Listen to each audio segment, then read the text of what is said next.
It is March 12th, 2012. My name is Crystal Clark. And before we get started, I would like to thank Helvetic, the creator of the information-machine.blogspot.com, for asking me to host this presentation with James Horak. If you're not familiar with James Horak's work, you can find it at his blog, which is www.emvsinfo.blogspot.com. And he's also done several interviews that you can find. I highly recommend it, especially if you're not familiar with any of it. He covers a great deal of information.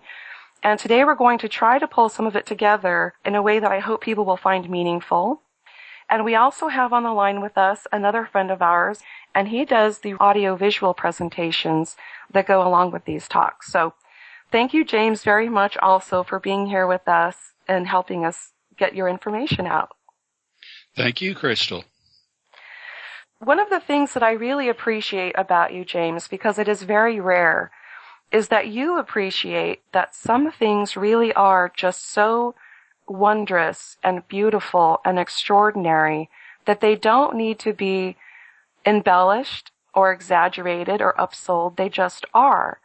And I think that with all of these images coming out, showing these craft on and around the sun, that this is a really good example of that. So why don't we start there? What are they? What are they doing? And why are we seeing so many of them now? The vast majority of these objects that we see are EMVs, electromagnetic vehicles, which were named by Dr. Berggren in his work, The Ringmakers of Saturn. He could derive that they were task-driven as they operated in the rings of Saturn. And just so people know, you can still get that book. It's wonderful. There are beautiful images. It's color. I was fortunate enough to get it before we started this conversation, so I had a chance to look through it. And it really is amazing. I highly recommend it, especially to astronomers. Well, yes, and I think most astronomers are very much aware of what's in that book because they can see it. But they're not allowed to discuss it because they're under the same restraints that many people are in that are on the inside of government programs.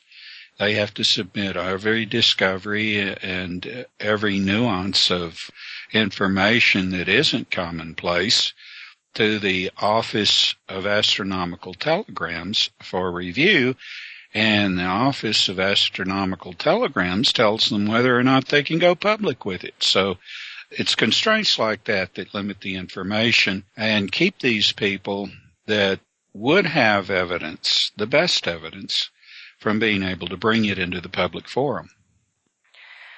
That's very, very true. And just so people know, the name of his book is called The Ringmakers of Saturn, and his name is Norman R. Berggren. And even though there's quite a bit of hubbub about the images that we've been seeing for the last couple of years, especially in these satellite images, this book was actually produced in 1986. So it's not necessarily a new phenomenon, but it's getting a lot more attention. Can you tell us why we're seeing so many of these now? It's not that this is anything new. They differ in the amount that you will see at any one time in the sun, depending upon what they're doing and what is the state of the sun at the time. But they've always been there, and they are necessary. They're an ingredient of nature that is essential to maintain the stability, that equilibrium that must exist between planets in a system such as ours that entertains a fusion star sun. And that's the really important thing, I think, that people need to look at in a great deal of depth, because what you're saying is that a solar system like ours that supports sentient life cannot exist without these critters that we call EMVs. Is that right? Absolutely. And that's not all of what they do. They are essential to the beginning of a system, making it friendly and ready for hosting complex life. They do it in a number of ways. And then when it's in trouble, they are also present to help stabilize its crust, which they have an operation here in Utah, which helps do that. Without it, we'd be in a really bad shape right now if we existed at all. The EMVs have multiple tasks, and they are adequate to them in any case, and their number, size, and shape even, to some extent, is modifiable. To suit the task. Yes, always, always. It's a form of beauty if you think about it. It's very beautiful, and I know that it's kind of a far out thing, but I think people are getting to the point where they realize that humanity has really been stuck in kind of a bubble, like the Earth bubble. And it reminds me of an ant stuck in a droplet of water. He knows what's going on inside of the water, but when he tries to look out, it's very distorted. And of course, we know that a great deal of information has been hidden on purpose to help provide that distortion. So it's very helpful, I think, to find someone like you who can give us a much, much broader view beyond the bubble, because they are connected. And I think that's important. So one of the things that Norman Berggren wrote about in his book is that these things are not just helping to maintain a kind of equilibrium in the solar system, but they're actually creating parts of it. And he noticed that with the rings of Saturn. So can you explain to us why they work within the rings of Saturn and what they're doing? Well, now, what I'm going to explain is not something that Norman Berggren would be ready to get into quite the same way. I've talked with him about it, and that's when he asked a leading question, which soon ended our relationship. Understandably, and I hated to be put in that situation because I don't see that he had any other choice. But what the rings are about, and Saturn isn't the only planet in this system that has elements of this, the rings are made up of matter that is taken from other planets. It's put in the rarefied atmosphere that is outside, is still in the gravitational pull of the planet, but is outside its atmosphere, so that this matter is not shielded from cosmic bombardment. The cosmic bombardment reduces it to where the mineral compounds inside become more and more efficacious to tissue, to cell life. When this process is completed, the material will be returned to the planet from whence it was taken, and that is the essential nutrient support for life. Without it, there is no life on a planet. And this is true not just of our system, but this is the general model for other solar systems. Is that right? Okay. Throughout the universe.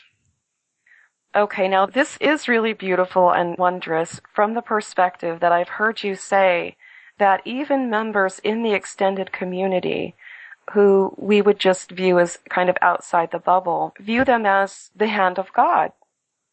One of the frailties of modern science in this world today is that there is a trend the further and further you get into cosmology. There's a false sense of refinement and excluding design, or something that might resemble in people's mind God. To the notion that a highly advanced culture, far more advanced than that on Earth, could entertain notions of design, and hence God, would come as quite a shock to these people that have worked so hard to eliminate God and design as an equation to any cosmology on Earth. That's very true, and it's really kind of sad because it's really such a simple thing to make the connection between the fact that if there's a design, there's a designer. And that's far more beautiful a story, I think, than a lot of people settle for through solely science. Let me ask you, James, why do they use the rings of Saturn and not another planet?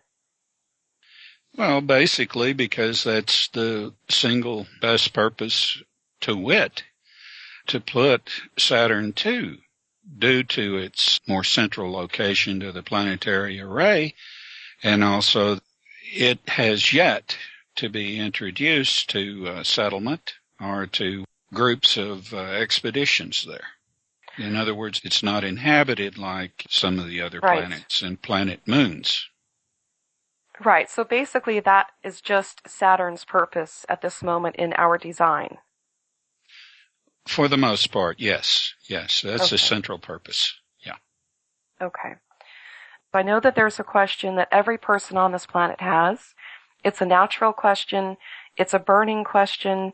And James is really the first person I've ever come across who can answer it, and not just in some kind of topical way, but the answer also explains so many of the other anomalies that we have in our solar system. So the burning question that every human being has, and it's really a two-part question, but not really, is who we are and where we came from.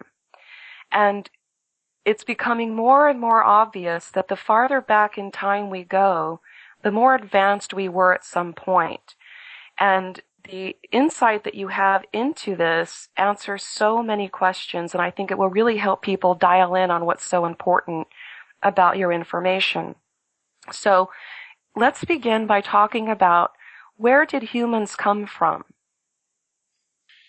Humans came from a system that is quite a distance from ours today. They are the remnants of a very proud culture, a civilization that actually inhabited more than one planet. They had reached an elegant level of technology where they were beginning to affect their star. They had a binary system, and one star had precedence over the other.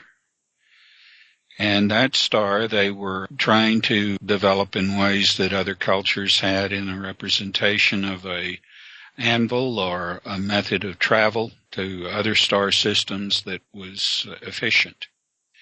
Due to some gross inaccuracies that were made, the system became destabilized at a time that an expedition was headed for a more remote area of this part of the galaxy, where they wanted to build settlements for colonization.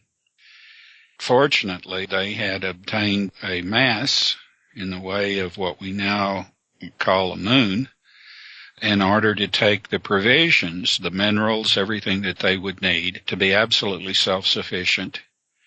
It was probably an afterthought at the time to achieve this self-sufficiency that they had already begun to detect the system was becoming unstabilized. While they were in transit, they lost completely their system. And they came into this system shortly afterwards and began looking for the best prospect of a planet to reestablish themselves. That planet was Mars. And having a fondness for their planet, or a fondness for some meadow of their system, they put their vehicle, which was the moon, in orbit around Mars, which brought Mars back to a life it seemed to have lost, and worked fine for 50,000 years. All right, James, before we go on, I want to make sure that people really understand what you've just said. Our ancestors came from another system, and there were two things going on simultaneously. At one point, they had decided that they wanted to move out into the universe and colonize a new section. At the same time, they had people that were, it's that same story, we see it all the time, that were messing with things that they didn't understand in their own system, and they made an error that caused the destruction of their own system. So these two things were going on simultaneously, right? Yes, yes. Okay. Very sad, very sad. It is very, very sad, but it's also lucky that these were going on at the same time, because that our ancestors would have went extinct at that point if they had not already had these provisions in place. Now, the moon is fairly large, and what you've explained is that they prepared the moon as a vehicle in which a large segment of their population could travel to this new destination that they had chosen. But what I've gleaned from other interviews that you've done is that this was not their intended destination, and that something happened when that system destructed that maybe put them a little off course. Is that fair to say? Yes, they had reasons for not trying to travel any deeper in their original destination, because they knew they could not receive any reinforcements from their former system. So it gave rise to a sense of desperation. And they could get to this outpost system, which is our solar system today, with more ease, and knowing the structure of this system put more faith in the ability to be able to settle here with the help of some people that were already here, that were highly advanced and had indicated that they would help them. Okay, so when they ended up here in our system, the Earth had not been prepared properly to host what we refer to as sentient life. It wasn't inhabited or colonized yet in that sense. Is that why Mars became the logical stopping point? Yes, the Earth was being hit by debris from the asteroid belt at much greater incidence than it had been and has been since. And the people that lived underneath the crust of Mars had found a way to protect Mars. And some of the other planets that were inhabited, the Earth was considered almost hostile. A lot more vulcanization going on at the time. And, it didn't help to get hit by an asteroid every once in a while. That made that even worse. So Mars wasn't much different at that time than it is now, so placing the moon in orbit around it revitalized it, and the mantle started to grow again. And this is vital to make a planet vibrant and to hold the respirant that these people needed. So it began to develop to have rains that it hadn't had for a long time. The poles enlarged, canals were dug. And those canals were even visible up until the mid-30s from Earth. Now, what you've just said is really important because a lot of what we're doing here is not just establishing our human lineage, but also a new cosmology in terms of design. So what you've just said is that a moon is required as well for this type of abundance. And the moon is a spaceship, is what you're saying, but it was created in a way that gave them everything that they needed to make a very, very long journey. Because if I remember in another show you said that they didn't originally plan to come here, they had planned to go somewhere else, but even that journey was going to take something like 300 years. So when we say that they made necessary preparations for this journey, we're talking about a lot of preparation. Yes. Something similar is going on in the asteroid belt now in creating a body similar to the moon in the same way that the moon was created by your ancestors. And it's organizing of matter of the debris in the asteroid belt for two reasons. Mainly if such a vehicle is needed, and to collect a lot of the problematic material that is in these meteor swarms and in these asteroids that are coming in, and to protect planets, especially their moons. Mm-hmm. And that's another really neat part of the story is that you have collectives kind of working together to ensure the health of a system. And so we do have other members of the extended community working to do this. We have the EMVs working to do this. And it's really a very, very neat story. In terms of the moon, you mentioned that I want to make sure that people make the connection between the moon and helium as a respirant, because that also has a lot to do with what you refer to as split consciousness. Other people may know it as the left brain and the right brain kind of not communicating.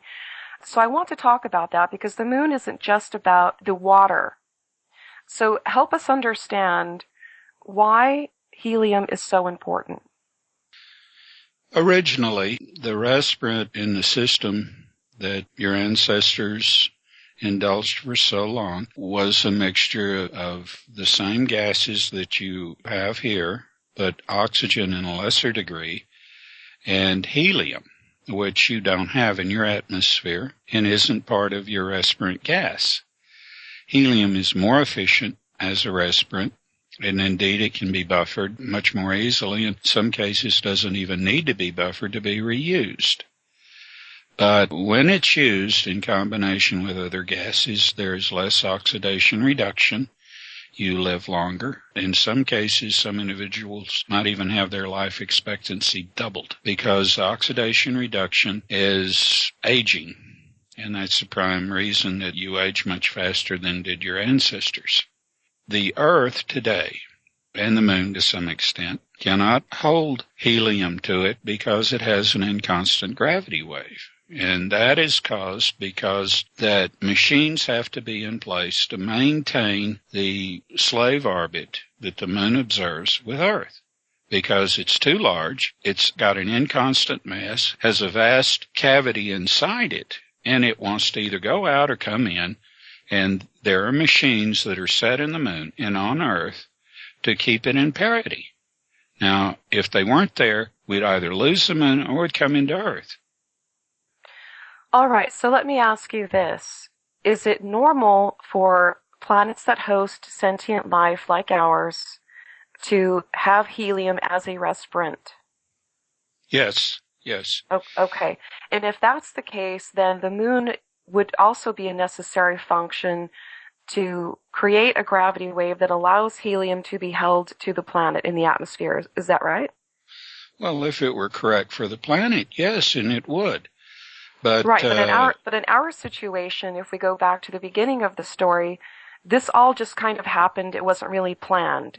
So our ancestors got off track. They came here. They met another race who was very, very advanced and tried to help them kind of engineer a little bit of our system to help them find a home. Would that be a fair way to say it? Oh, yes. Okay. All right. So in trying to do that, this race helped them build these machines that would kind of self-balance the moon so that it wouldn't keep coming in and out. But there was a problem. Can you explain that to us?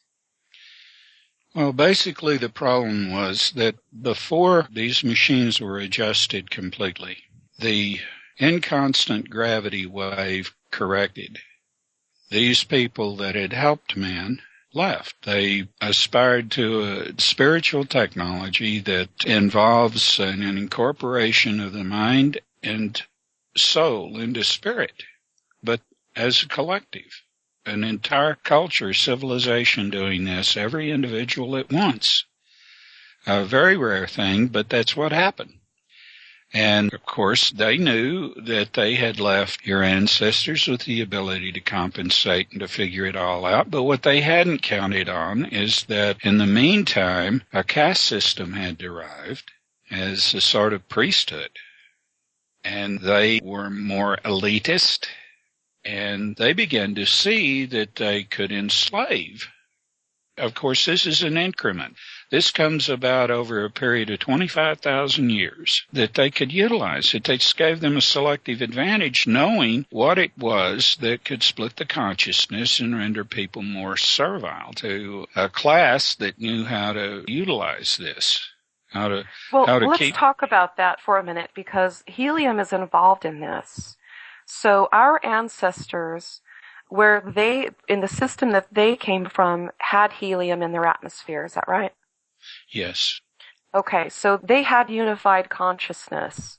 It was when they came here and began to, over generations, live in an environment that did not have that the split consciousness began to develop. And I think that's important because that tells us that helium has some very special properties.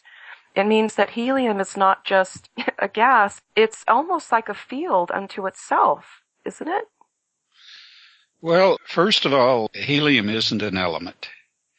It's a condition of matter. I like to compare it with the binary system, where your elements are ones and helium is its placekeeper, zero. It is a condition of the other matter. It's difficult to explain, but the ancients had an inkling when they called it the ether. Mm-hmm. And it's the most plentiful element in the universe because suns produce it.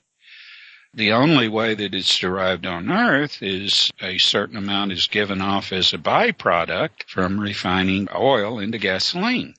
And you have to know how to catch it and to contain it because it wants to go into outer space immediately. So you collect it, condense it, and produce liquid if you want. You can produce liquid helium, which is the preferable way to ship it. But helium is very interesting in aspect, and if its value wasn't minimalized by the way that it is cataloged and classified, and it was open to a more broadened interpretation as to how many ways it's useful, then it's like opening up a box of opportunity that you kept the lid on all these hundreds of years. But helium is more a symptom of a astronomical problem than it is anything else, though. It indicates that there is a inconstant gravity wave that is detrimental and that could be fixed if the elite had not discovered that it was opportunistic to not just to leave the situation as it is, but to create it even worse. Let's talk about why that was even possible for them to do. Is helium, again, if we look at it like a field per se, is it that because we no longer had direct access to an information field outside of ourselves, and when you don't have a connection to the source, we could say, then people can tell you anything they want and manipulate you because you don't really know. Is that a fair way to explain it?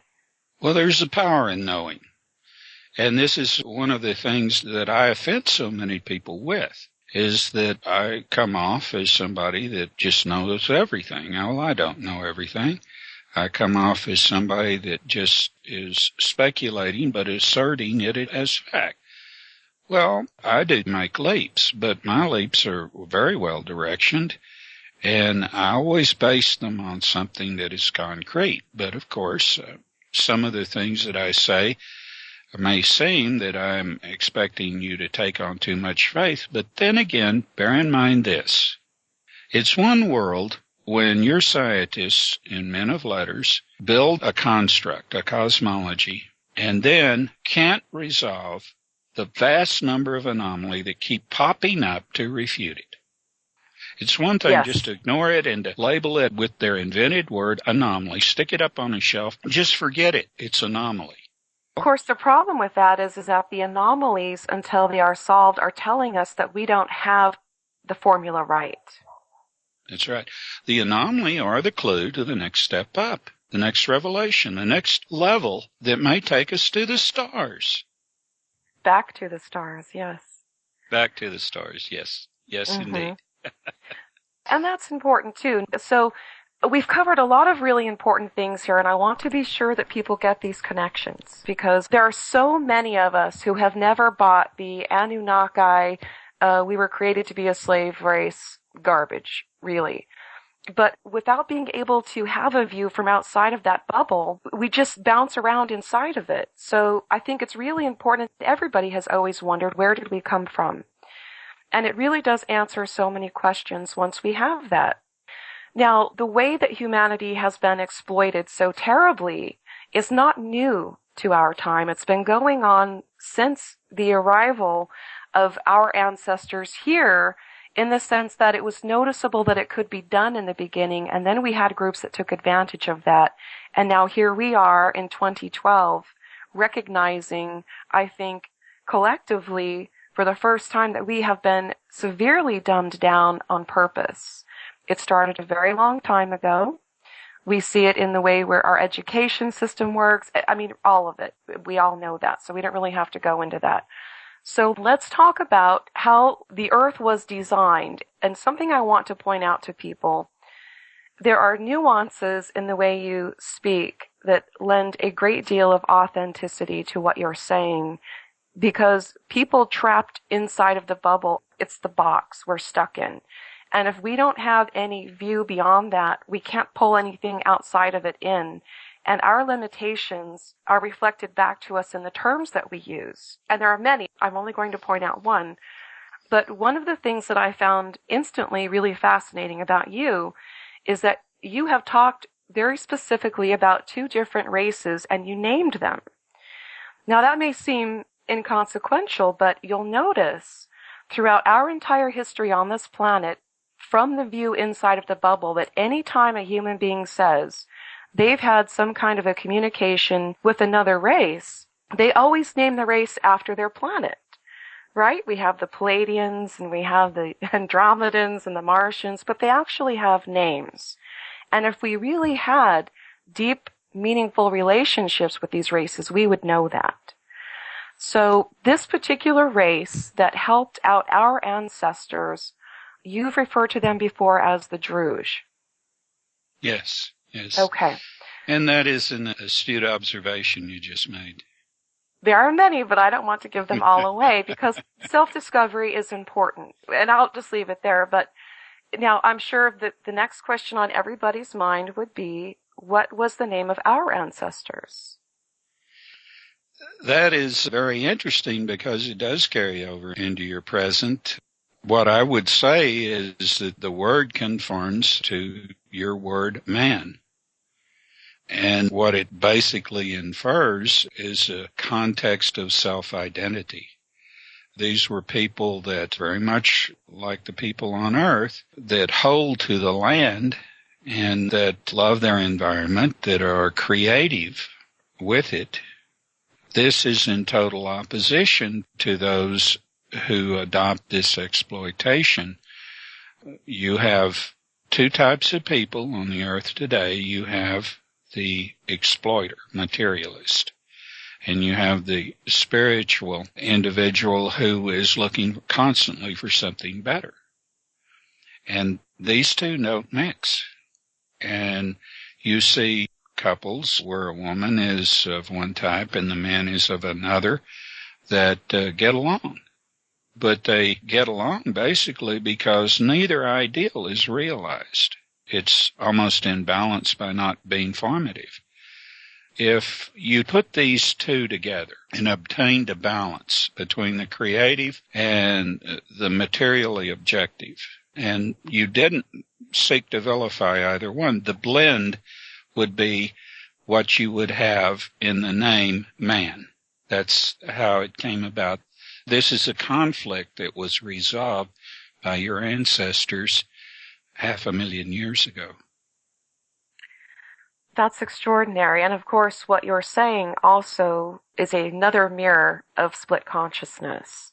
How the individual, and of course, many people have talked about this in their own research, myself included, women have a tendency to use or rely on one hemisphere of the brain and men the other. Now, it's not always men and women, of course. You have exceptions. You have women that are incredibly left-brained and, numbers and facts and figures, and you have men that are wonderful artists. But what we have lost is that blend in a single human being, which is what you refer to as unified consciousness. Yes, and that's a little bit rough way to put it, but it's elegantly true. It's elegantly true in the sense that basically that's the pattern that everything conforms to on this planet. The exceptions that I have seen are people that have suffered brain damage. The brain goes to reconstruct anew itself, and this time it has some wisdom it didn't have when it was 4, 5, 6, 7 years old, and it goes back and reforms itself without the junk and unifies. And I've seen this in people. There are examples of it, but quite often these people have a portion of their brain that's just virtually useless and somehow compensate for it and then exceed and then just become geniuses, become capable of things that are just unimaginable, develop sensory perceptions that are not normal but that excel. This happens, and basically it reveals just how stunting the imprinting is that is applied to children when you try to teach them to conform at too early an age. Which, again, is the exploitation of the split consciousness. It is the rule of thumb that the elite have employed, wittingly or wittingly and unwittingly, over thousands of years, basically over hundreds of thousands of years, and what keeps you recycling back to a lesser being that's less capable of dealing with problems that incorporate everyone. It's no problem to be class conscious and get things done efficiently.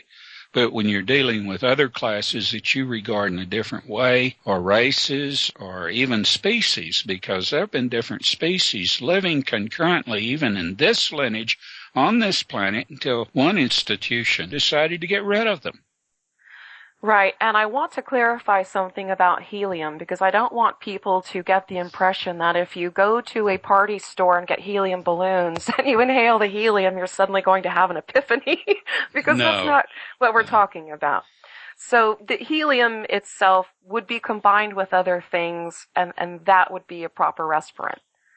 Yes, that would be a proper respirant. If you had to, you could subsist on helium, but that's not recommended because it would be like trying to get your sea legs on a ship in a gale. Simply wouldn't do it. Okay, now let's go back to, now that we've covered how split consciousness came to be in our more modern version of our human ancestry, which it was not normal in our ancestors. We've covered how it came to be and how it's been exploited. So let's look at that a little bit more because when the Duge helped our ancestors try to tame the earth to become a suitable home, the moon was used because we've already covered that the moon is essential in creating this kind of a combination. And there were machines in the moon as well as machines placed here on the earth. And they worked together. But we didn't quite cover what happened and why the final adjustments weren't made and why we still have the problem of an inconsistent gravity wave and why the Earth doesn't hold helium. So let's cover that. Sometimes as things progress, civilizations and cultures think in terms of bigger is better, more population, more expansion, and so forth. And this was raising its ugly head among your ancestors. Right after the first 10,000 years, you were on Mars. And the idea that was conceived to tap the mantle was ill-advised. The mantle of Mars. The mantle of Mars because it was too thin. It was too young. It was too thin. What was intended was to relate Mars with the sun in a more dynamic way. And this can be done by energy frequency shift. But you have to have a way of setting the harmonics of your mantle. It's kind of like getting the electrical phase correct in an armature. So they started to do this, and of course the Duge had advised strongly against this, but they did it anyway. And so this began to affect the Martian stability, the ability to hold its atmosphere, everything, because you had two dynamics in play. You had the ability of the Martian atmosphere and its layers to hold in the atmosphere and the protection that a magnetosphere, ionosphere, all of these things have with respect to cosmic radiation, cosmic bombardment, and this changed everything. It wasn't expected because the formulations that they had brought with them from the original system that man had was a binary system, and things operated differently. Let's define that before we move on, James, because there are a lot of people insisting that our solar system is a binary system, but that's not the case. Can you please define what a binary system is? A binary system is a system with two stars or two suns, and we have a single sun, so we do not have a binary system. All right, so our ancestors came from a system that was binary, and they were trying to apply the laws they understood of that system to this system, and that caused some problems. Yes. They couldn't do this on the basis of two reference points that the binary system allowed them. And so when they tried to do what they did, as they had done it in their own original system, worse came to worse. So Mars began in a rapid decline. And it would have been seen as gradual in some respect because Mars didn't become the dead planet that it is now for 25,000 years from the time that that catastrophic mistake was made. But it did mean that water, rains, the weather would begin ending very quickly. And these are essential. Okay, so it sounds like maybe our ancestors were trying to make more of a home out of Mars, but then they made this error. It's interesting for people listening who do a lot of research on different topics. You'll find that a lot of things that James discusses cross over into so many different areas, whether it's religion, whether it's past life testimony, just all kinds of different things. You'll find that his information is lending a great deal of clarity to the information that we have. And I'll give you an example. I've come across past life testimonies where the individual specifically said that what caused the destruction of Mars was that they were playing with the atmosphere.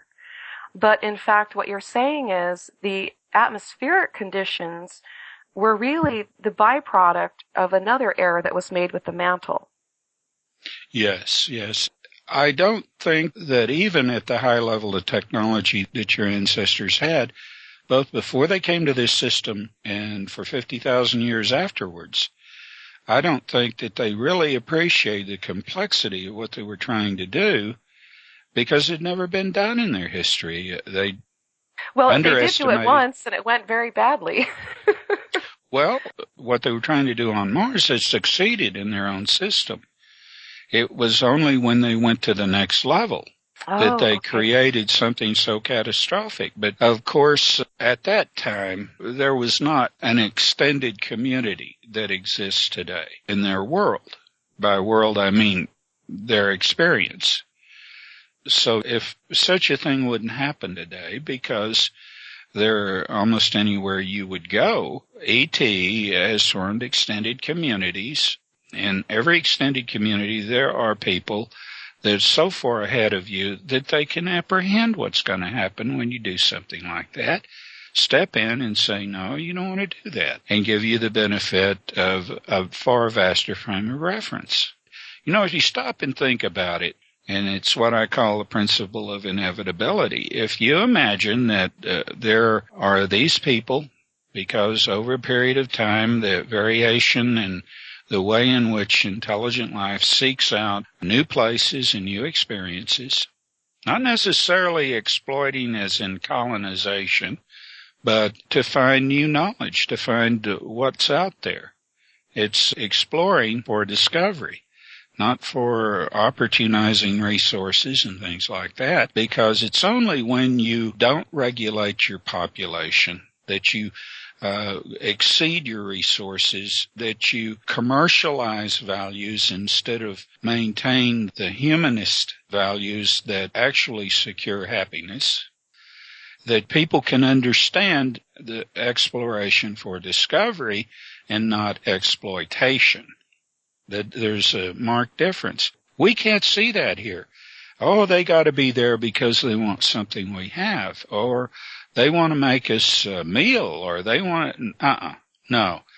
When you reach a certain level of technology where you can travel to the stars, and this is invariable, if you maintain the savagery of that kind of thinking, you're not going to survive to the next step. You're going to eliminate yourself, because one person will end up possessing the ability to destroy his own planet, hold it in their hand. So what's going to happen? If you haven't obtained the cultural distinctions and differences at both the level of thought and the level of procreation, you'll destroy yourself. It's an invariable, it's a sad truth. Most people that even near that level of star travel do it before they get there. And I would say that the exploitation of split consciousness makes it happen even faster, because when you develop a caste system, that begins to split the population, and we see that now, the rich, the 1% and the 99%, and then information is denied to certain parts of the population, and really educated people, properly educated people with real knowledge, not what passes for an education now, are full of wonder and opportunity and will often have fewer children because they have something else to do that's more fun. If you look at a small town where there's no industry, the children don't see any other future but we get married and we sit down and we have children and that's our life. And when split consciousness is exploited to the degree that it is, you have a very large segment of the population really locked into existing and surviving instead of really living. And of course, that holds back the entire culture, not just the people that are deprived. I just want to make sure that people know that when we talk about population management, we are in no way condoning genocide. Of course. I mean, people that are already here have every right to remain here, to have a life, and to achieve the social stability and the means as anyone else, to hog resources, to have such a disproportionate distribution of wealth, to allow monopolies and to allow people to prey on each other the way they do here. This is savagery. It's savagery. And what we are right now are savages with dangerous toys. Very dangerous toys. Very dangerous. But, of course, the mechanisms are in place to keep us from endangering others outside this realm of influence. They should be in place. I think anybody would agree with that. Well, you'd be surprised how many people have said, we understand that what nature is. We understand that when it gets this bad, where nobody will want to live on this planet. We understand what has to be done. We understand that. And we are not there yet, but we are clearly on that path and accelerating. Yes, sadly. And you have friends. You have many wonderful ET civilizations looking in on this right now. They have to wait on you in many ways. They've given you extra time. You would have already had World War III twice if it hadn't been for their involvement. And involvement it's limited. They're obviously not going to come here and fix anything for us, and nor should they. Well, everything at this level, up to the point where you graduate into overcoming your technology, and that's the secret, where you put everything where it should be. When you say hydrogen bombs, no. Atomic bombs, no. All this money for weapons, I really am overwhelmed. The people that go around talking about weapons of mass destruction being the ones that have the most weapons of mass destruction. You don't hear people in the Congo or people in New Guinea or people at the tip of South America talking about weapons of mass destruction. You hear the United States and Israel and China and Russia talking about it, and they've got them all. Just about. Yes, it's a very, very lopsided view, that's for sure. It's just ridiculous, and they want more. And they've got all these programs running to get more. The thing, and I've talked about this before, that keeps them from coming to balance with themselves is, we got to get this before somebody else gets it. We got to be the first to get it and all that. That kind of thinking, look where it's led you. And that's always been the problem, is that we advance technologically before we advance spiritually, and we get stuck on this loop, and we do it over and over and over. And that's the loop that we're trying to get out of. And I think that if people could recognize, especially that so many of the technologies and tools that they're using to garner more power and consolidate it, to carry out genocide, are actually destroying what we need for life to exist. So they're turning nature in on itself, believing that they can somehow survive that.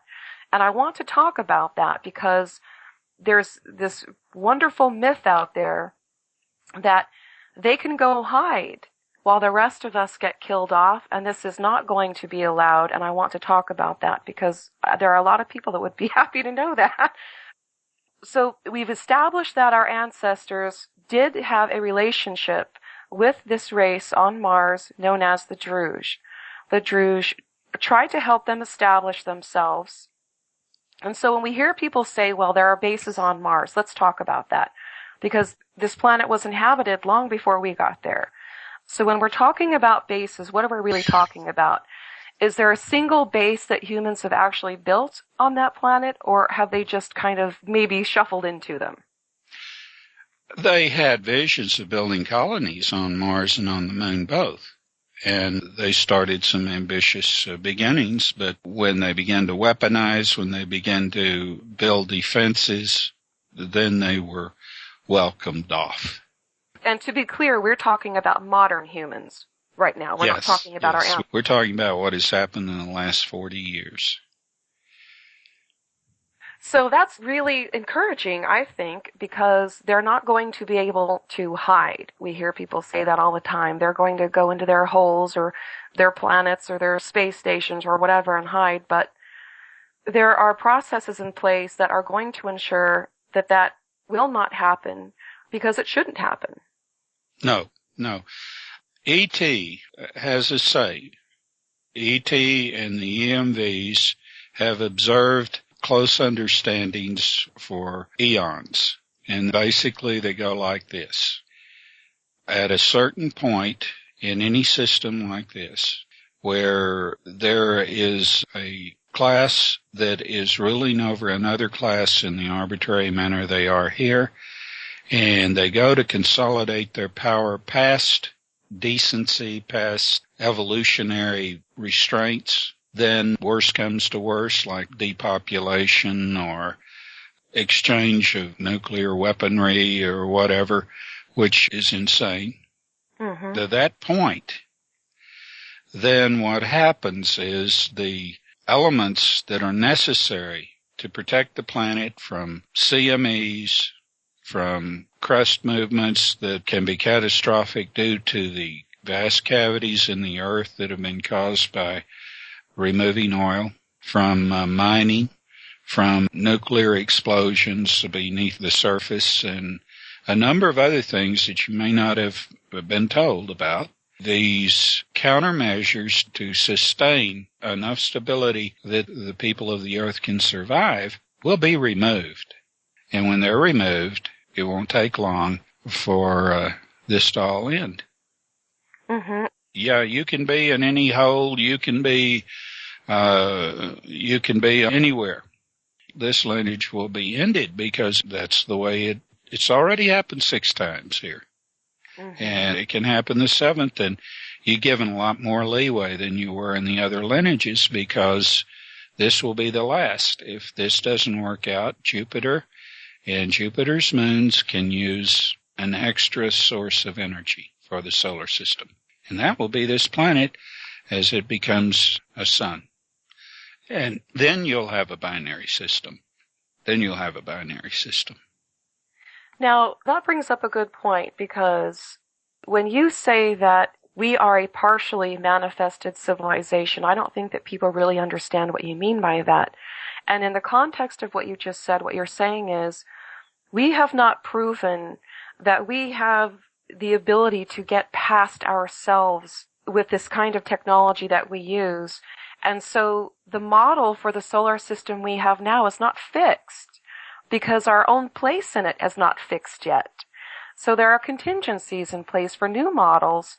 And because this is the last time, which I believe myself because I do believe that the amount of help that we're getting is indicative of that. So basically, if we don't fully manifest properly and do it right, then the model will shift a little bit so that others may have a chance to do so. There is such a thing as a collective consciousness, and it's something that a culture builds. When it has a unified consciousness, the individuals begin to comply into a greater consciousness. You don't have that.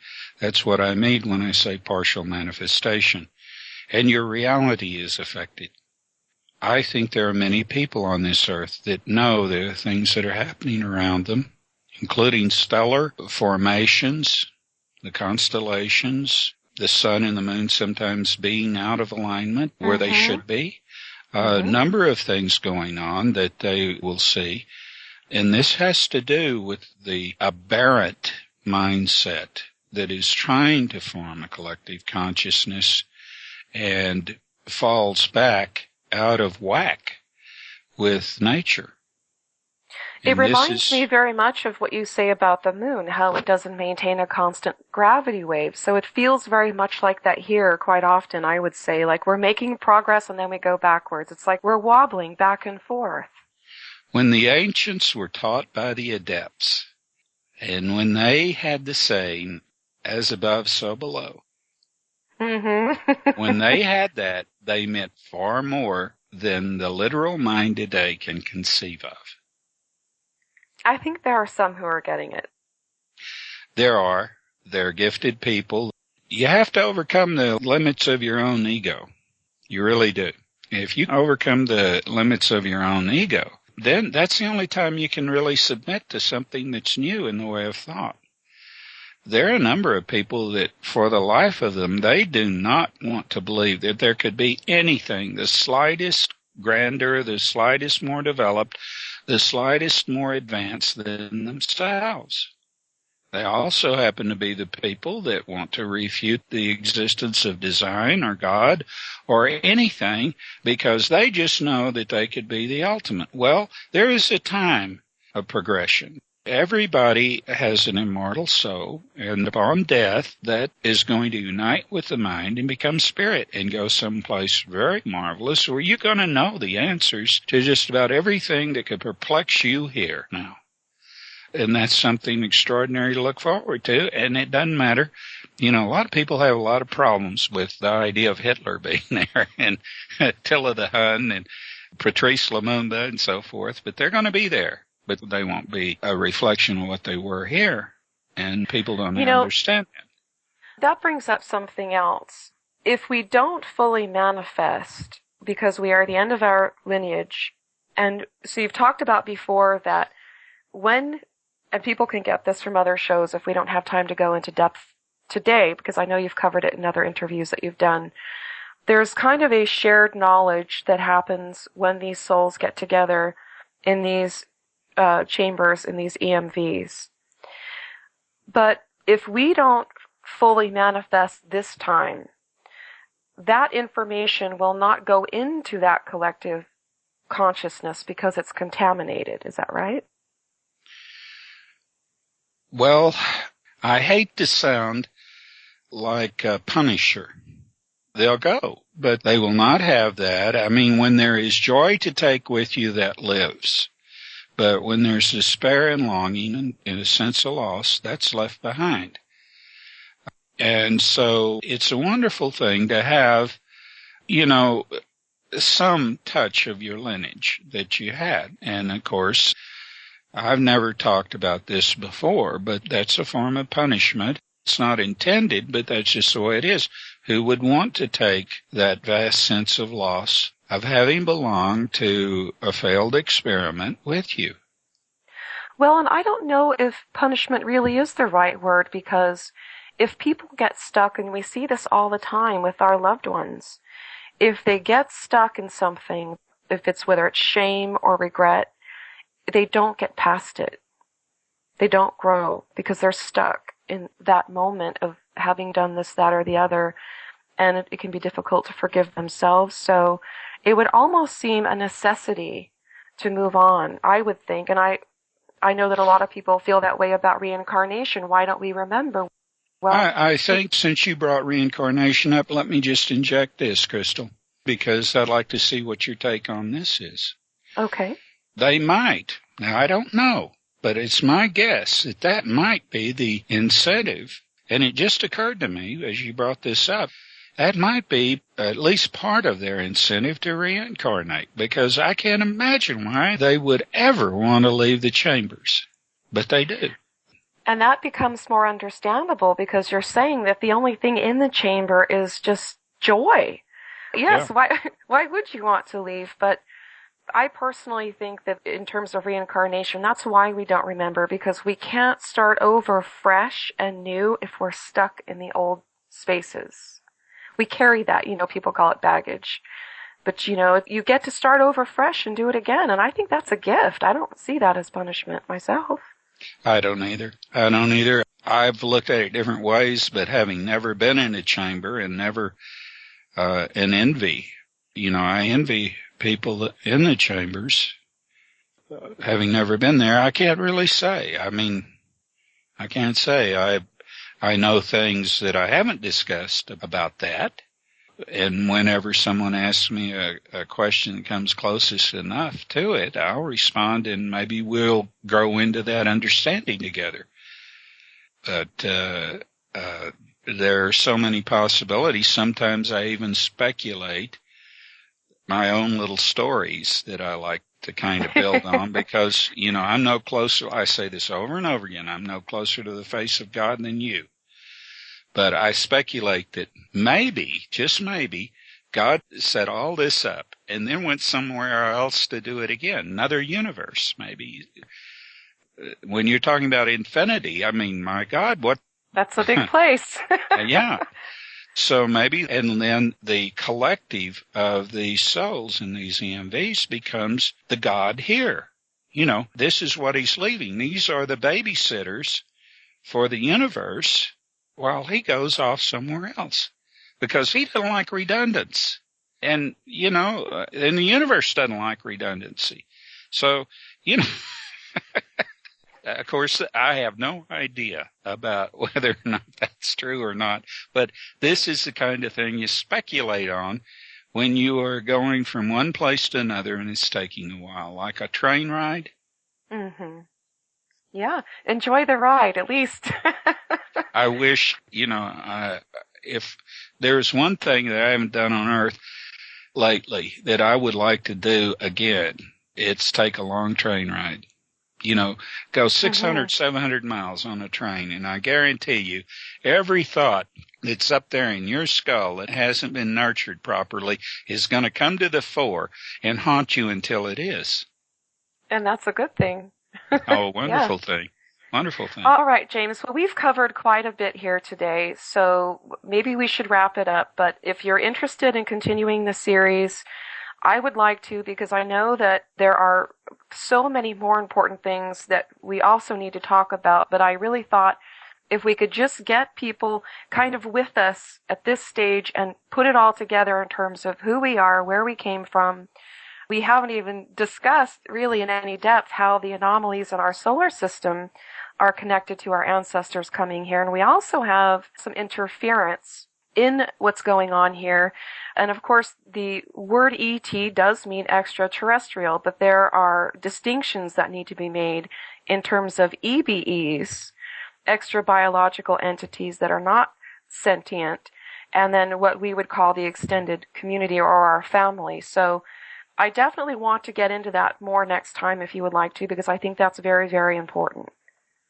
Certainly. Certainly. Okay. I think we can wrap this one up. All right. It's March 20th, 2012, and I'm here with James Horak, and this is the second presentation in a series that we're doing. If you haven't listened to the first episode, I recommend it because there are things that we discussed there that we're not going to go over again here, and we're kind of building on some of those things. So, James, I want to kind of start with a story. I met a woman a few years back. She was the widow of a man that I had written about before. And I didn't know that he had passed over until we talked on the phone. And she told me this really beautiful story. He was a very spiritual man. He could see auras. He could speak to their animals. And she told me that she used to bug him all the time, please teach me how to see auras. And he would tell her, why do you want to see auras? That won't change anything. All people need to know is why people kill each other. But she was very persistent. And so one day he said, okay, go outside and sit in the sun and close your eyes, and after a while, you'll start seeing colors. So she said she went out there. She was out there for 5 minutes, and then 15 minutes, and then after a half an hour, she went back in the house. And she said, I've been out there for half an hour, and I don't see anything. And he said, that's because you don't have the preconditions. And the reason I'm sharing that story is because when we start talking about our ancestors and who they were and what they went through, that really does seem to be the precondition for bringing a lot of this together for a person, because it really is all connected. Not just the planetary anomalies that we have, or even our behavior now, the way we behave, but I think even some of the myths and legends that we've carried on through the ages that are just kind of strange. We don't know really where they came from. So it really kind of helps bring everything together. James, I want to drill down a little bit deeper into what we were talking about before. Our ancestors lived in another system, and then they came here. So how long ago was that when our ancestors left their system and came here? On the moon, about 375,000 years ago, which seems like a long time, But it's not a culture or civilization that has endured, has gotten over the hump, and has overcome its technology, like I talk about, where people live longer and where they have more options.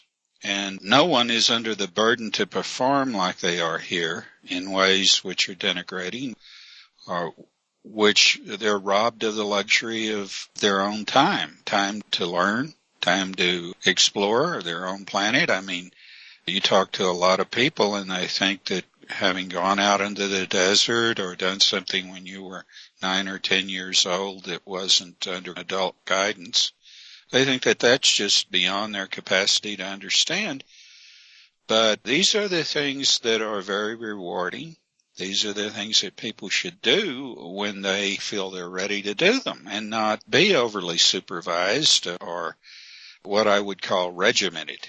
Because when you... Managed. Yes, when you were put into a chute like a cow to be milked or slaughtered, and that's all you know. I mean, you look straight ahead. It's like having blinders on. And that conforming to social convention is bad enough. But when you have curriculums and syllabuses and so forth, it just becomes a horror. It becomes like denuding the potential of the human to less and less of freedom for self-expression, creativity, option. And when this is done, it's always at the expense of a person having what you were talking about earlier and what I call a power of expectation. And this is something we can get more into also as we go on, because this is a pattern of behavior that our ancestors did not have when they came here. So that also helps us dial in on where that started and why we haven't let go of it yet. So I do want to talk about that, but I know it probably sounded strange when in the first episode, when we were talking about how our ancestors had gotten to a place where they were so advanced that they were engineering their solar system. But I think really that would just be a natural progression with technology, because we may start very small with, say, DNA, a smaller system. And we've done that already here. And of course, they're talking about geoengineering this planet in terms of weather. And of course, then the next phase would be other planets in your system, and then, of course, the sun. So it's a natural progression, and obviously, if there are problems in each phase, you may come to a very dire situation where you don't even make it to the next phase, or if there are problems along the way, each phase becomes a little bit more distorted, kind of like a building. It may not look crooked the first couple of layers of brick, but as you go, it starts to lean over and it will topple eventually. So they were engineering their solar system. I want to talk about that because when we were talking about Mars, because they lived in a binary system and they were trying to apply the laws of that system to our system, they made an error, and that began problems on Mars. But you mentioned that they had already successfully engineered a planet like that in their own system. So how did they do that? I mean, is this something that we would consider terraforming? So, and what I mean by how did they do that, I guess what I'm really asking is, was because a moon has to be involved. So, and also, why did they do it? Was it for expansion of their population? The system that they were a part of was more complicated than the solar system here, since it was binary. One of the suns, the sun that was less prominent, had begun to change, and they were concerned about that. So they had set up a way of monitoring it and trying to determine, would it start producing energies in a realm that were harmful?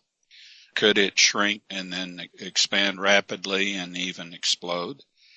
All of these things are possibilities because they had observed this happening elsewhere. And the existence of EMVs at that time had not developed to the extent that it is now. EMVs had left this system because they were requested to. Essentially, your ancestors had begun to progress in a way that wanted to be self-sufficient in many things and did not want to incorporate into an extended community. The reasons for that really don't make any sense to me. Your ancestors had what is called a council of elders and adepts. They hadn't had any kind of absolute monarchy or a central government for a long time. They had overruled that kind of dominion and had elected to have something very similar to what the ideal of a Senate is. Only these people were very respected scientists and men of letters that gave extremely remarkable presentations and speeches. And they were highly regarded. There wasn't the potential for corruption that exists here. And if corruption did come about, which it had from time to time, then it was dealt with very severely. But the problem basically was that in trying to find their own answers for a sense of accomplishment and self-edification, which would become featured culturally, they began to try to do too much to correct things that, an extended community would have been there for them. EMVs would have been there for them. But they wouldn't resort to that. They felt that that was a crutch. They had a pride that didn't want to accept that sort of thing, and that doesn't happen anymore. Because this was a keen lesson for cultures coming afterwards and that were concurrent at the time, to learn that you're never so big that you can't come to need help. And that was a model for remedying a situation that can crop up, can happen. And there are designs in everything, but sometimes those designs have to be implemented, modified to suit changes in conditions that you may not be able to control, but you can deal with. And that happens to solar systems throughout galaxies. It happens to systems everywhere. That's one of the things that make the idea of an extended community so important today. There are countless extended communities. There are countless planetary cultures and societies that are members of extended communities. This is a system that is predominant throughout the universe, and for obvious reasons. That makes a lot of sense because in the first show we did, you mentioned that our ancestors did not have the benefit of an extended community, and I was wondering, was that because extended communities weren't necessarily maybe the norm back then, but you said they actually refused help? Yes. The concept of extended community goes back much further than your ancestors. Your ancestors were proud people, hard-headed, very inventive, creative, very beautiful, and they could have had help merely asking for it, but they thought they could handle it. They thought they could grow from handling it. It had become part of their spiritual makeup. You had mentioned that they were engineering planets, but then they moved to engineering one of their suns, and they were trying to create something akin to a solar anvil. So even though they didn't maybe have relationships with the extended community, they were aware of the extended community at the very least. Oh, yes, they dealt with other systems that were members of the extended community. Their situation where they were didn't make it very important to have a solar anvil in their system because there were nearby systems that had solar anvils, and you don't need very many of them just in your general proximity. They basically wanted to have more and more control over both of their suns and to be able to moderate the changes that were going on in the lesser sun. That was a big mistake. We don't realize how integral in a system that the planets, moons, and suns, in that case, are. You change one, you change them all.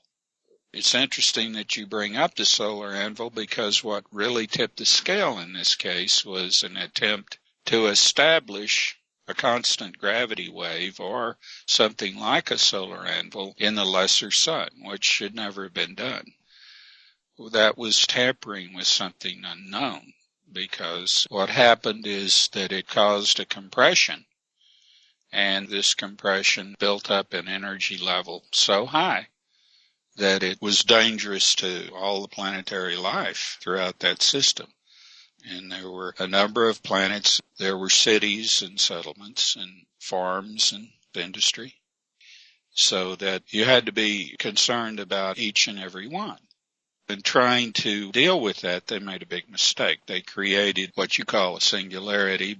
They created a situation that began absorbing matter and energy and wouldn't stop until there was an explosion of such a tremendous amount that there wasn't anything left.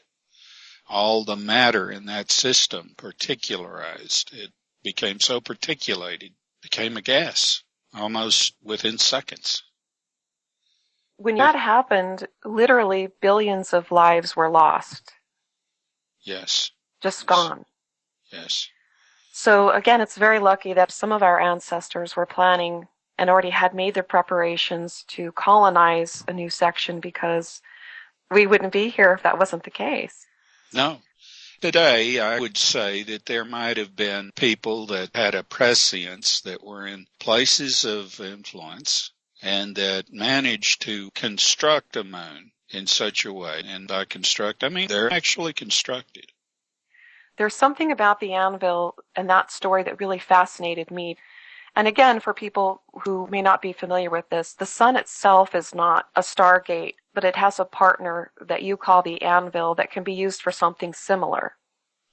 No sun in itself can be a stargate or a portal, because the fluctuations that are involved in any fusion don't permit a constant enough gravity wave to be a signature, and that's what's used to navigate to and from it. So you want to build a stationary port-like structure, and yet at the same time you want to be able to use the sun's energy to focus it. The magnitude of energy is important, but being able to focus this energy in direct and controlled ways is more.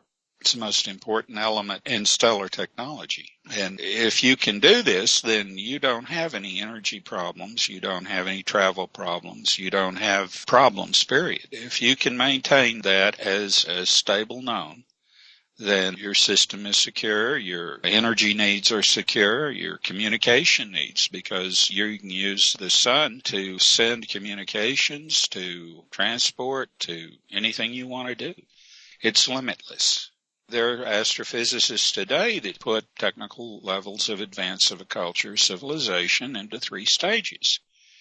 We're just beginning the 2nd stage, but in the 3rd stage, you have control over your star, or in this case, stars.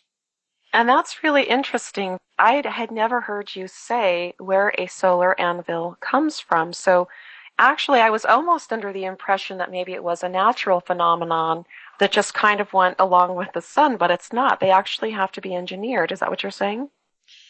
There's more engineering in the solar systems than people can realize. I was recently asked about this triangle-looking thing that was being seen in the sun, and somebody asked me what it was, and I said, well, the sun is being cooled. It's being cooled down, and so when this happens, you can see sometimes substructure. That infers, of course, engineering. That infers modification to the sun. And, of course, over a period of time, you're dealing with a fusion star that can be very temperamental. And in order to maintain a constant energy level relatively with respect to planets and moons, sometimes you have to actually build structures. And if you turned out the lights on the sun, and if you knew what the internal structure of the moon looked like, you would see something resembling a geodesic dome. And that's because over periods of millions of years, it had become necessary in order to have the source of life, which is your star, and at the same time keep it relatively constant in its supply of energy and not have it become renegade or hyperactive or whatever, because that can destroy everything in instants. You have to go in and do some hard work. That's if you know how. I talk about the EMVs a lot because they're what do it. Right. Even the highest level of civilizations that exist need them from time to time. They're essential. There'd be no duration. There would be no longevity to any system whatsoever, long enough to produce cultures and civilizations to get even as far as where Earth is right now, if there weren't EMVs. If science actually did their homework on this and drew the projections that they need to do based on models that they can compile with data, they would know, or they'd admit, in their honest moments, that every 17 years, the likelihood of a CME hitting the Earth that would devastate it, ultimately, one side instantly, the rest of the planet within 2 weeks, would be so highly likely that it would be probable, so that you would figure that even when you were very lucky within a period of 25 or 30 years, you could expect to have most life forms denuded on a planet that was that near to a star. And Earth is that near to a star. In fact, we almost had Mercury just charred a couple of months ago or less, and a CME protected it physically. An EMV, you mean? Yeah, an EMV. In my mind, I don't think of these as abbreviations or whatever. I think of them like... I'm sure you're probably picturing them while you're talking. I do. And to see an EMV actually cradle a planet like Mercury to protect it is one of the most wonderful things you can see. I can imagine. I can only imagine at this point. So let's make a mental note. Never ask the EMVs to leave our system again. No, let's not do that again. You don't want them to. They are looked on with awe by ET. In fact, they don't even like to talk about them because it's humbling. It's humbling. The more self-sufficient you become, the more removed from the hardships and let's say, the embarrassing things that your culture went through to get where you are now. It's like with anything. After the lessons are learned, you want to forget the hardship of learning them. It's like a bad taste in your mouth. And so they have different ways of referring to the EMVs. They can't approach them. And there's a reason for that. They're acknowledged as part of nature. It's an interesting thing to speculate that ET has come to terms of balance.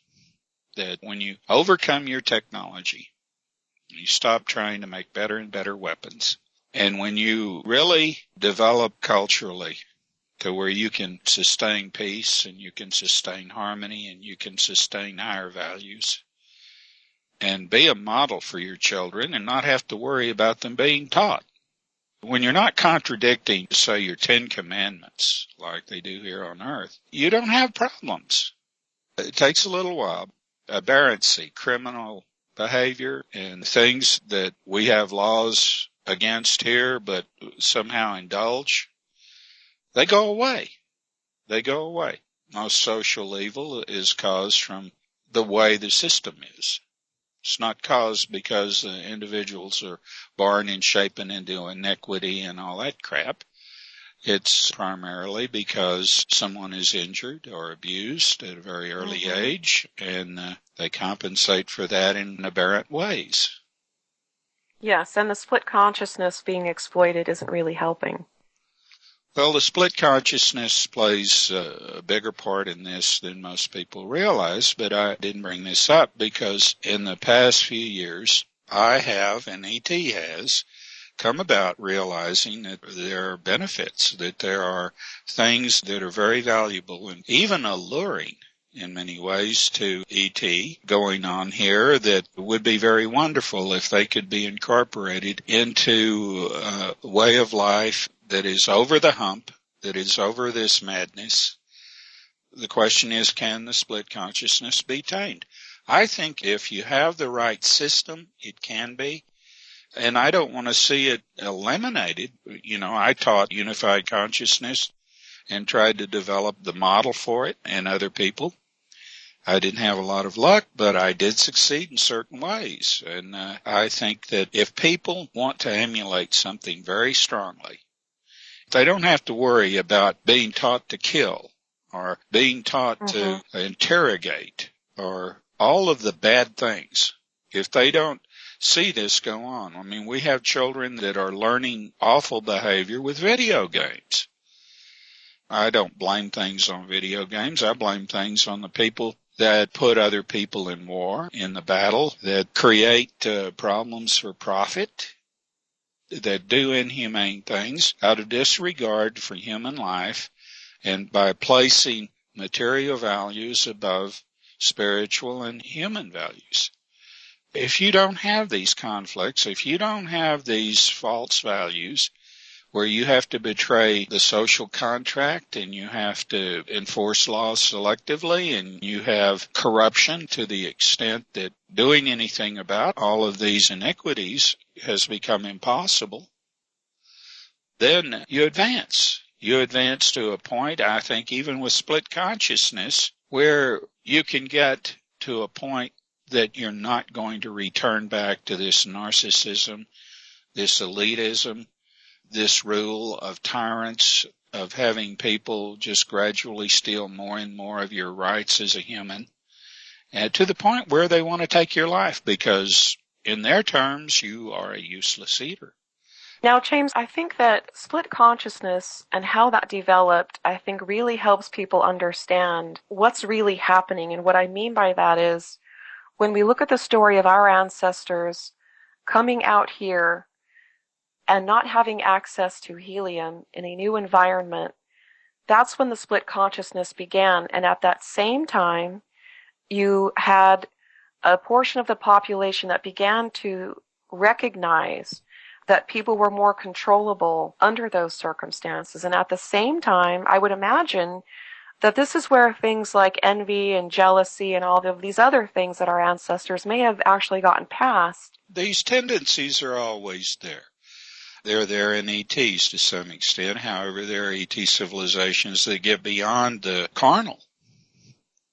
Mm-hmm. They do. I don't see that as being extremely wonderful, but it does simplify a lot of things. But it does make me wonder, James, if this is where at least this particular group of people really began to develop the God complex. I mean that in the sense of power over others. And to this day, it still affects us. And especially if you look at all of this terrorism garbage, because in order for somebody to have that kind of a complex and abuse it the way they do, there always has to be an enemy that they have to save you from, because that's part of the complex, to be the savior. But it also requires withholding technology, withholding knowledge, withholding history. Withholding option. Get you in that chute. Make you think that that's the only option that exists, and that's something wrong with you if you don't go along with it. That's what we've got now. So they hoard wealth, they hoard knowledge, the state becomes your god. They're better than you. They can be wiser. They're taking self-determination out of your hands and using it because they're of a bloodline.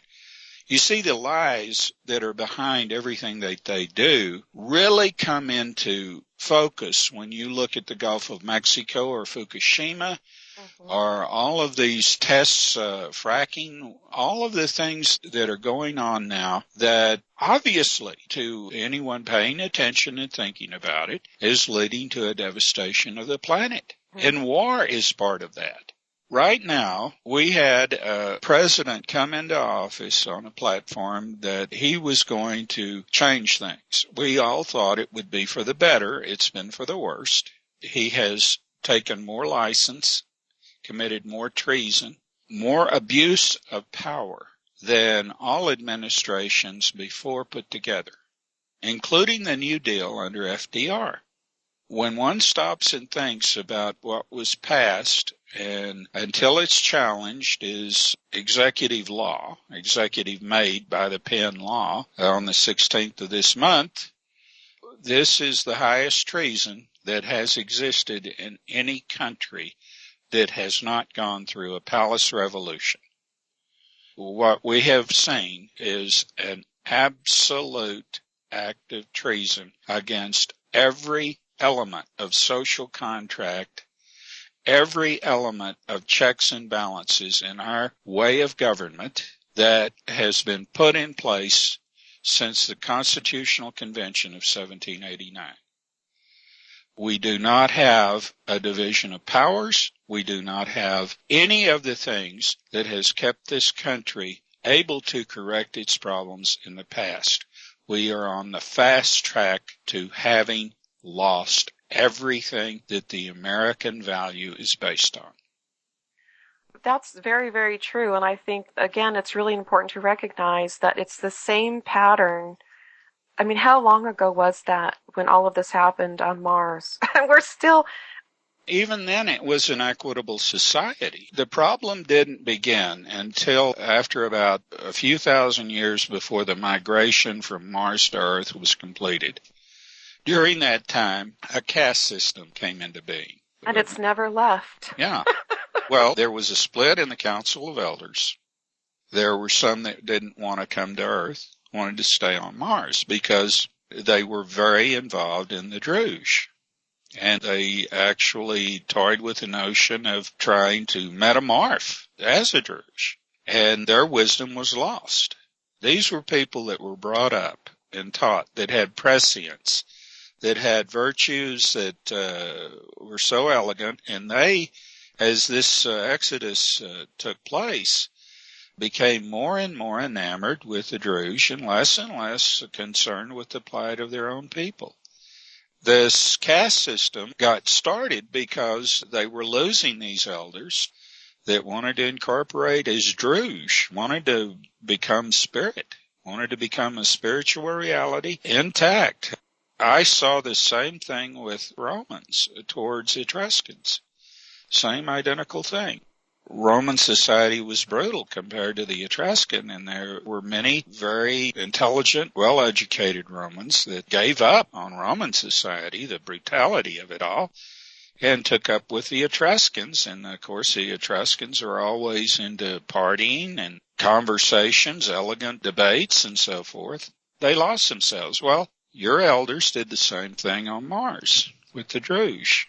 Of course, the Duge thought that that was fine. They believed in free will. They were impressed with the power of the human mind. They were very rare people themselves. You know, what I think is so important about this information, James, is because hiding it has been a big part of exploiting the split consciousness for power over others. Because so many of the things that you're explaining are things that have been used to divide us, especially in terms of religion. In fact, it answers a lot of anomalies because we know that in Scripture it talks about our ancestors living longer, and that's actually a fact. But I think it's probably been a little embellished in the Scriptures as far as how long they lived. But they did live longer, we just don't know why anymore. So I think that's really important. You know, people have written about a group called the Procelines, a time before the moon was put into orbit. That may sound really strange, but it's a fact. It helps explain a lot. Where the God complex began, I think, for the elite, I think that's explained. And another really interesting thing, and you and I had actually talked about this privately after the last show, but I asked you, what did the Duge look like? Do you mind telling people? Well, it's interesting. When I've been among the Duge, you couldn't tell the difference between the men and women. I assume that there was a difference. They wore a very tight-fitting suit that looked like silver. They could see through it, so you didn't see their eyes. You could see that they had something like a nose. The features are regular, arms, legs, and beautiful hands, long tapered fingers. I could never make out their feet because the suit would come out and form a kind of a toe, and you couldn't see if they even had toes. I don't know. I see. You never talked to a Duge about his appearance or physical parts because they were removing themselves from that. Right. I think the connection, though, is that that may very well be where our story of angels being sexless came from. It's an encounter we had thousands and thousands of years ago with another race. So You we believed weren't. in angels long before the Exodus and long before he even came to this system. Did we? That was a tradition that went back. Of course, it's a little bit different. There's so many traditions that you have kept for 500,000 years. Legends and myths, very colorful. You kept them long after most ETs would have they would have become lost. And I think that probably was because your ancestors had a vitality, a physical vitality that was very impressive. You got your way a lot among ETs because you would get emotional about things in ways ETs weren't. Your ancestors were robust. They were highly capable, beautiful people. But you had unified consciousness until about the middle of the period of Exodus from Mars to Earth. And I think that the desire to put the moon in orbit around the Earth had a lot to do with that coming about, the split consciousness, and then the corrections not being made in the settings of the machines on Mars and on the moon and on Earth. Let's talk about that a little bit more, James, because the Duge helped our ancestors, and because they made miscalculations with Mars, Earth became the next suitable home, and the Duge helped our ancestors tame the Earth so that they could come here and live. But that would require, on the part of the Duge, I would think, some very advanced knowledge of our physiology. So I wanted to ask you about something, because you've mentioned before that there were 144 of those engines put here on the Earth. And of course, Revelation in Scripture talks about that number quite a bit. Now, I, a few years ago, had purchased an original manuscript of Edgar Cayce's where he talked about the number 144, and he mentioned that in decoding Revelation, the 144,000 was actually about our physiology. At one point, he broke it down to selected bodily cells bearing the pattern for perfect development. And I really like the way that seems to kind of fit with the design of the engines. So can you tell us more about that? There have been astrologers that were seers as well as astrologers, just like there have been alchemists that were chemists and early physicists, so to speak. One doesn't necessarily have to preclude the other, of course, in modern science's view, which isn't so modern. They have this attitude that you either think like them or you're a wacko. What's interesting is that there are people that are elegantly far beyond what these modern scientists here on Earth are, and they are not nearly as narrow and confined and boxed in. They understand this perfectly well, and they still, of course, can't explain anything about the EMVs or what's going on there, but they just know that this is part of nature, and they know to leave them alone. If they need anything, if they want help or whatever, there's a protocol that they use to get it, but they don't ever approach an EMV or get in their way. Okay, let's refine this a little bit more. Is there a connection with the number of engines and our physiology? Oh, yes. Do you want to elaborate on that? When everything is going right, the composition, and the Duge worked this out, the composition of your respirant is perfect. It's just like what you evolved in. And by evolved, I don't mean from a lower form animal to a human. I mean from an early human with sentience to one that was most suited, that had the traits most suited to survive in your environment. People have to understand sentience is very rare. And I've been around, and I have a firm belief that it comes from one place throughout the universe. It all comes from one place. Of course, that is difficult to comprehend when you're dealing with people that at one time believed in bilateral evolution of mankind on one little planet. Mm-hmm. And if you think about how absurd that is. Well, I think, again, because not really understanding our past, because you've mentioned that there were other races here, that didn't mean that it was a split in our own race. No. It's important that we begin to have a broader view. We can't accept things like that.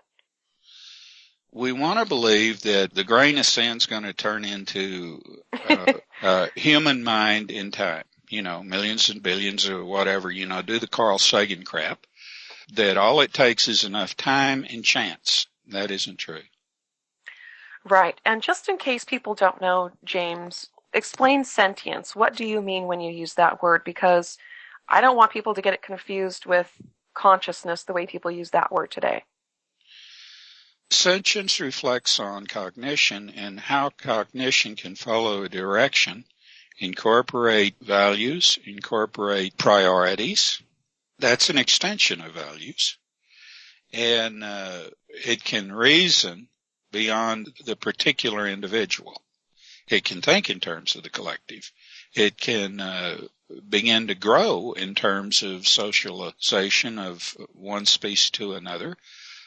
All of these things, you see elements of this in animals. But man differs in that as a gregarious species, he has certain elemental distinctions between other animals. One is preservation of the species. You know, we do have one or two animals that have it akin to the way man has it. But the full complement of everything that it takes in a sense of building cities, monuments, the collective is unique to man. Now, you see herding instincts, you see animals that for all we know are approaching sentience or may have it, but they don't have the means to deliver it, like bipeds with the articulated thumb and things. I mean, we have the full complement to accomplish these things and carry them beyond there. If you had a dolphin, for instance, with the reticulated thumb, who knows what that guy could do? Yeah. You can't eliminate possibility, but I think that sentience comes from one place. I think it's so rare, exceedingly rare, that it comes from one place. In the variations that we see, we think too often as having generated from the grain of sand or whatever. I don't think that that is any more plausible than 150 years ago, or less than that, 100 years ago, when geologists were trying to build a case for bilateral evolution, for the black man, the brown man, the yellow man, all evolving separately. And that's the biggest yarn. I mean, today, people have the sophistication generally to understand how absurd that is. They don't share it, though. No, they don't. I mean, you got people that are still trying to place the age of the Earth at 6,000 years. I mean, there's no help for them. Let's talk about that, James, because I'm sure that people may have this question eventually, and I've mentioned this to you before, because I thought it was interesting that when people were going through Edgar Cayce, when you go through the views of others that are limited, you're still getting limited views, even if they're beyond your limitations. There's still a little bit of a limitation, and he had told people that the 5 root races were created at once. Now, it sounds more like our ancestors arrived all at once, but even then, we have the ability to adapt to our environment. And so you see people that live in a certain location longer develop a uniqueness that helps their physiology deal with the elements in that area. Well, let's use a hypothetical. Okay. There are people that are so far away that the only meaningful way in which they can interfere or they can propagate, and systems like ours, is by radio. So they send a radio wave that is carried on a light wave with information or data that is poignant enough to affect cell structure and DNA. So they send this, and it's got a pattern of them, because that's the way people like that like to interfere. They think that they have something really spectacular to offer, and they know that there's this planet out there that is being engineered for life or whatever, and they want to get in on the act. So they beam this intelligence or this data or whatever. Right, they beam it, and it travels. And it may take 100,000 years to get here, and it's traveling at the speed of light, of course. So it gets here, and it hits some protoplasm, or it hits something, whatever, which ends up affecting life in some way. Suddenly you have a creature that is very early man-like, because he has to contend with his environment. So he is specifically best through natural selection. Over maybe thousands of years, he becomes able, but he does have the seed of sentience with him. And then someone better comes along. All of the ideas of progress here can get thrown out the window because in the middle of it all, we had a person here on this planet that had a more extensive cranial cavity than Homo sapien. That was Cro-Magnon. Very refined tools, very refined art, but he wasn't warlike enough to exist against Neanderthal, so he got killed out, and of course Neanderthal took his women, procreated with his women, and there might be a lot of people here on this planet right now that have a very close genetic makeup to this combination between Cro-Magnon and Neanderthal. Maybe that's what we're electing to the House of Representatives. Not that they aren't smart. I've met people that are very intelligent people, and they have this brow line and shape of their head kind of stooped, that they would pass for Neanderthals, but they are brilliant people, very nice people. There is a mix here. That's what I was going to say. So we're not all just transplants from our ancestors, is what you're saying. From time to time, you have a craft crash here. You had one crash that was very large and had a lot of people, and they kind of took subterfuge in the Grand Canyon. And there's a story about what they did there. Now, they may have survived and moved elsewhere and been part of the early shaping of a society or something that had a part in the earliest lineage here at the time of your ancestors. When your ancestors came here, there were people here already. That's the $50,000 question. Yeah. There have been separate species here. Now, you've mentioned that we've had this self-destruction thing happen 6 times before. Yes.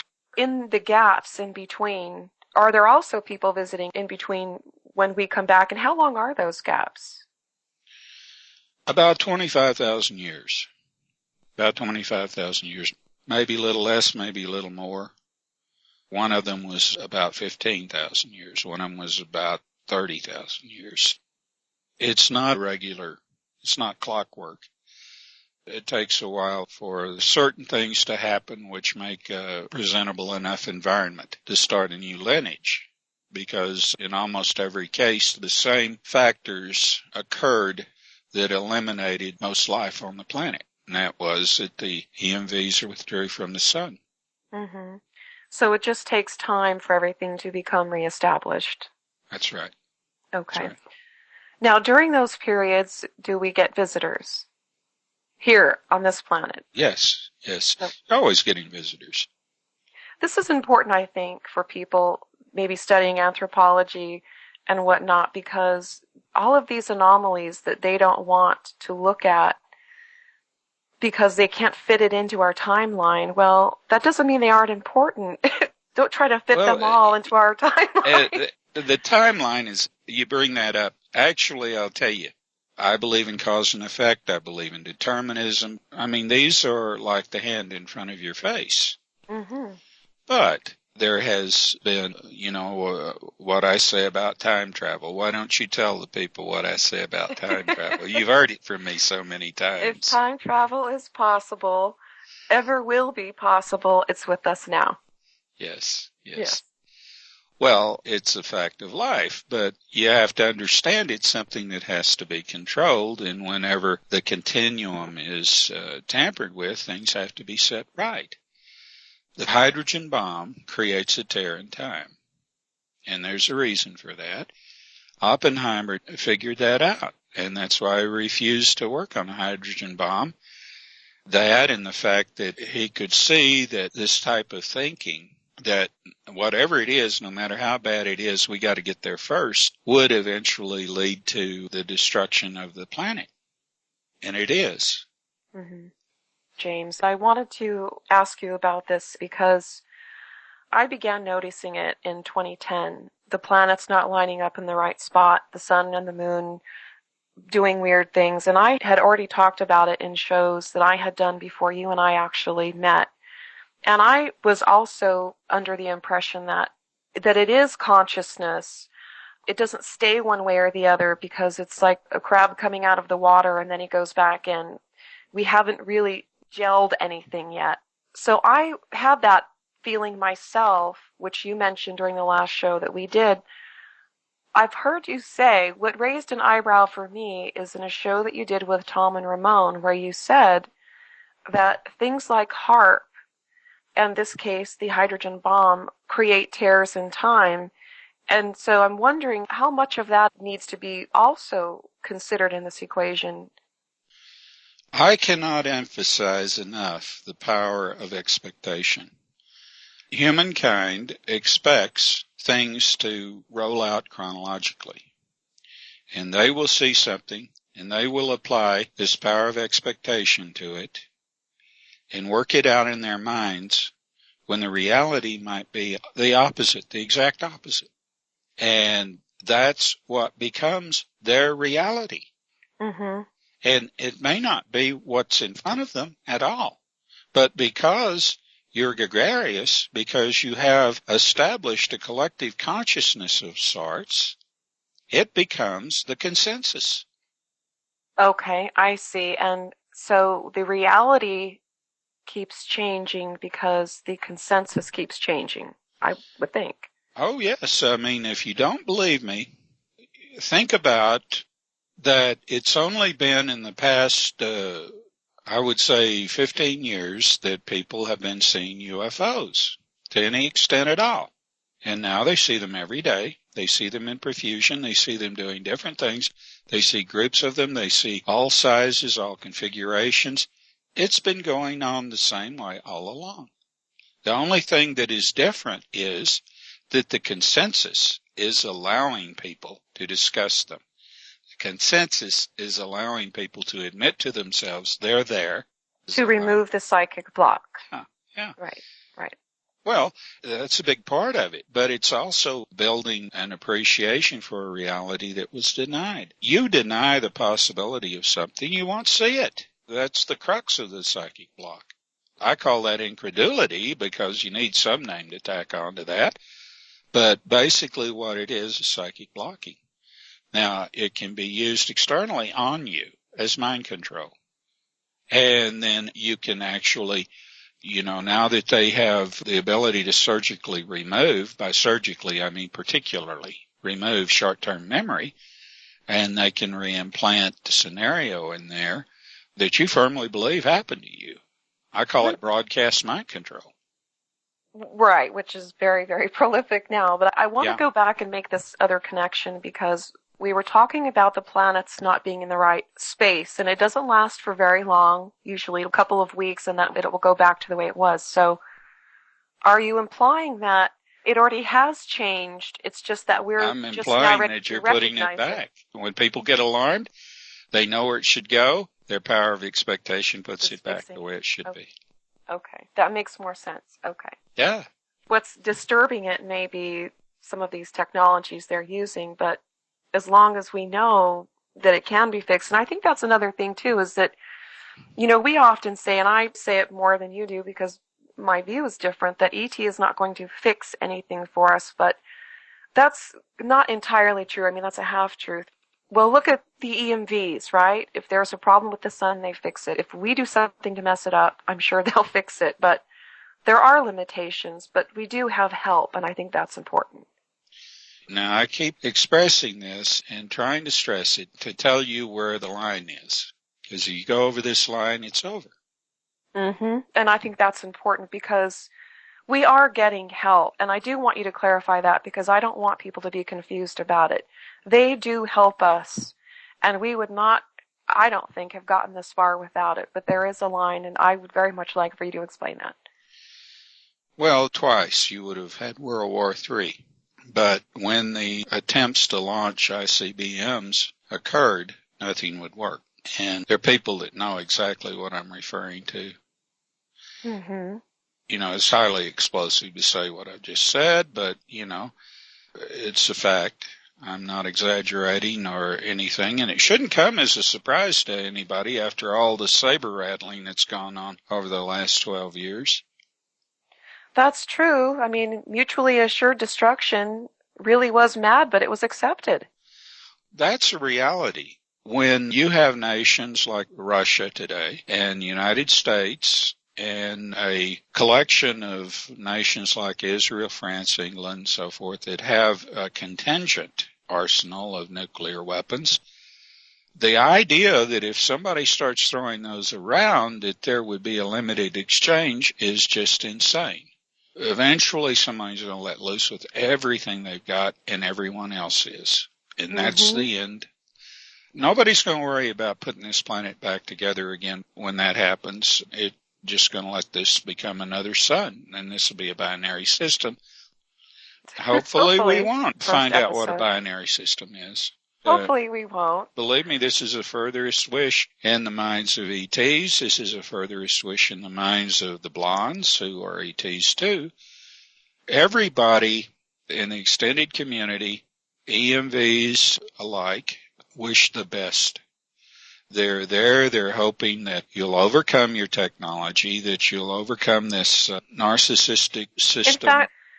In fact, let's look at that, because I want to paint a very clear picture of our situation based on what you just said.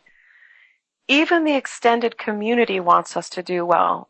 We're talking about people out in the universe want us to do well. The only people that don't want us to do well are the people in charge of the planet.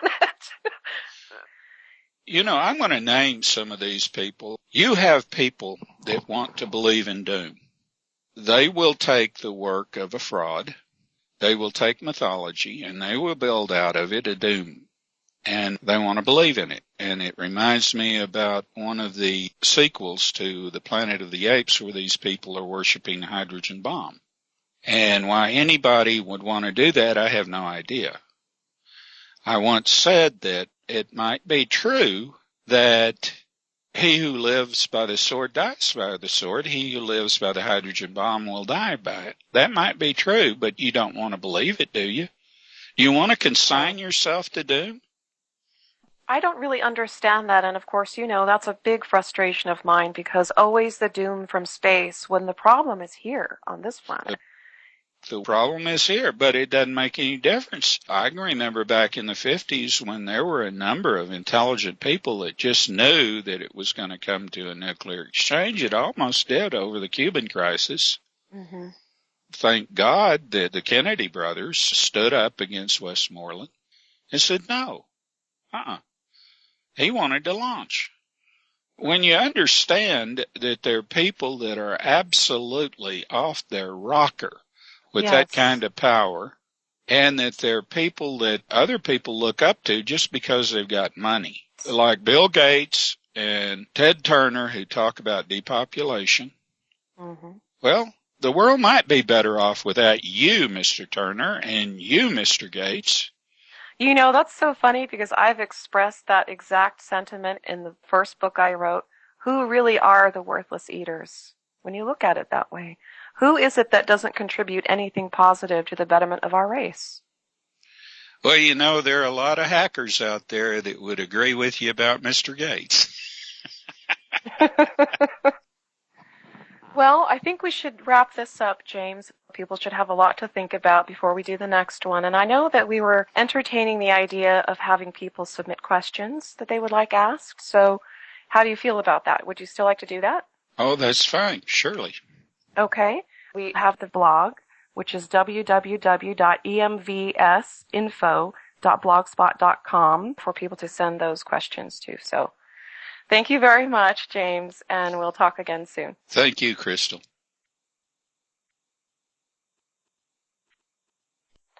It's March 28th, 2012, and I'm here again with James Horak. This is the third presentation in a series that we're doing about our history as human beings and how that ties in with some of the anomalies in our solar system. There's one more thing we have to talk about, James, and this is the EBE problem that we have. The EBE situation is something that is very important for people to understand.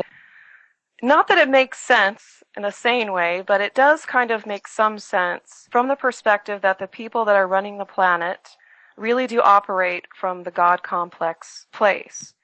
In order for them to have power over everyone else, they have to hoard things and deny the rest of us things, whether it's food, clean water, free energy, knowledge of our past, technology, really pick something. They've hidden a great deal, and the EBEs and the ETs are not the same thing, although our world leaders, perhaps that may be too broad of a term, are working with EBEs, and I would say that that feeds their God complex. So let's talk about that. Tell us the difference between an EBE and an ET, James. Sentience. An EBE is nothing but chunks of meat sewn together with a computer terminal, and that's basically what they are. They try to get in people's minds, and they succeed generally. Some people they can't, and I have a built-in sort of weapon that I use on them because they revolt me in. And that's part of your design, which is nice, I'm sure. Yeah, it's worked very well when I was 4 years old. Let's talk about why the EBEs are here. What are they doing here?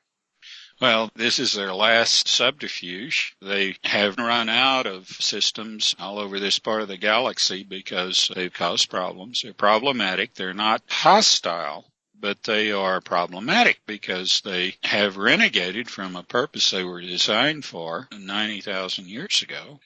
There was a civilization that created them for pioneering deep space travel. His civilization was too humane to send its own people out when they knew they wouldn't be back with their families and restored to their culture. So they designed the EBE. If you look at an EBE, he is economic. A very efficient probe because it has hands. It can pick things up. It's not like these machines like the Mars rover, It's a very efficient design if you think about it. And if they crash or whatever, they are not able to communicate theory or to give technical explanation about their technology. That's why this back engineering has been so unsuccessful. The EBs are involved in trying to recapture what they never really understood. They maintain their craft. They maintain the electronics. They maintain elements that they have to use for what they do. They're sent out. They take information and send it back. And as of the last 50,000 years, they haven't had anything to report or anybody to report to. I joke they started watching I Love Lucy or something and went nuts. But I ought to take that back because there are some good people that like I Love Lucy. But no, something like that happened, and they have become aberrant. They're not hostile, but they interfere, they corrupt systems where people are progressing from monument building or from what would represent your Stone Age, the Bronze Age, to the Iron Age and beyond. And they just play havoc. They did that here, and they don't know how to behave, so to speak. And so they know they're being hunted. They know that if they try to leave Earth in one of their craft, for instance, and there are no humans aboard, that ET's going to demolish them. And I think that's important because not only are they using us, but we have people here on this planet using them. And I think, again, it goes back to the God complex in terms of hoarding technology, when in reality, it's theater because they're sending people out into the world to have all of us believe that they have technology that is just so advanced, but in fact, it's not theirs. No. You understand certain elemental things about what science here can and cannot do. It cannot create the metal that is necessary to travel at speeds to take you from one star system to the other. It can't do that, and EB can't give them that. Their craft has the metal, but humans cannot navigate an EB craft. They cannot. No. They may have, listening to me, figured out the principle behind the drive navigation, but the synapses between the EB and the craft is essential, and a human can't do it. So these craft have to be navigated by an EB because it's a built-in safeguard.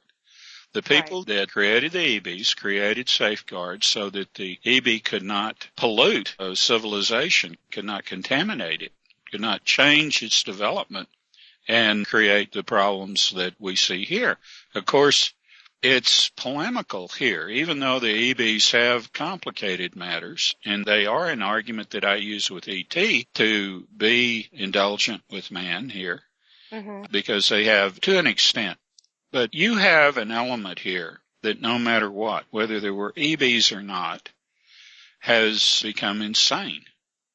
Mm-hmm. And these are the people that control the institutions of the system. I think this is really important.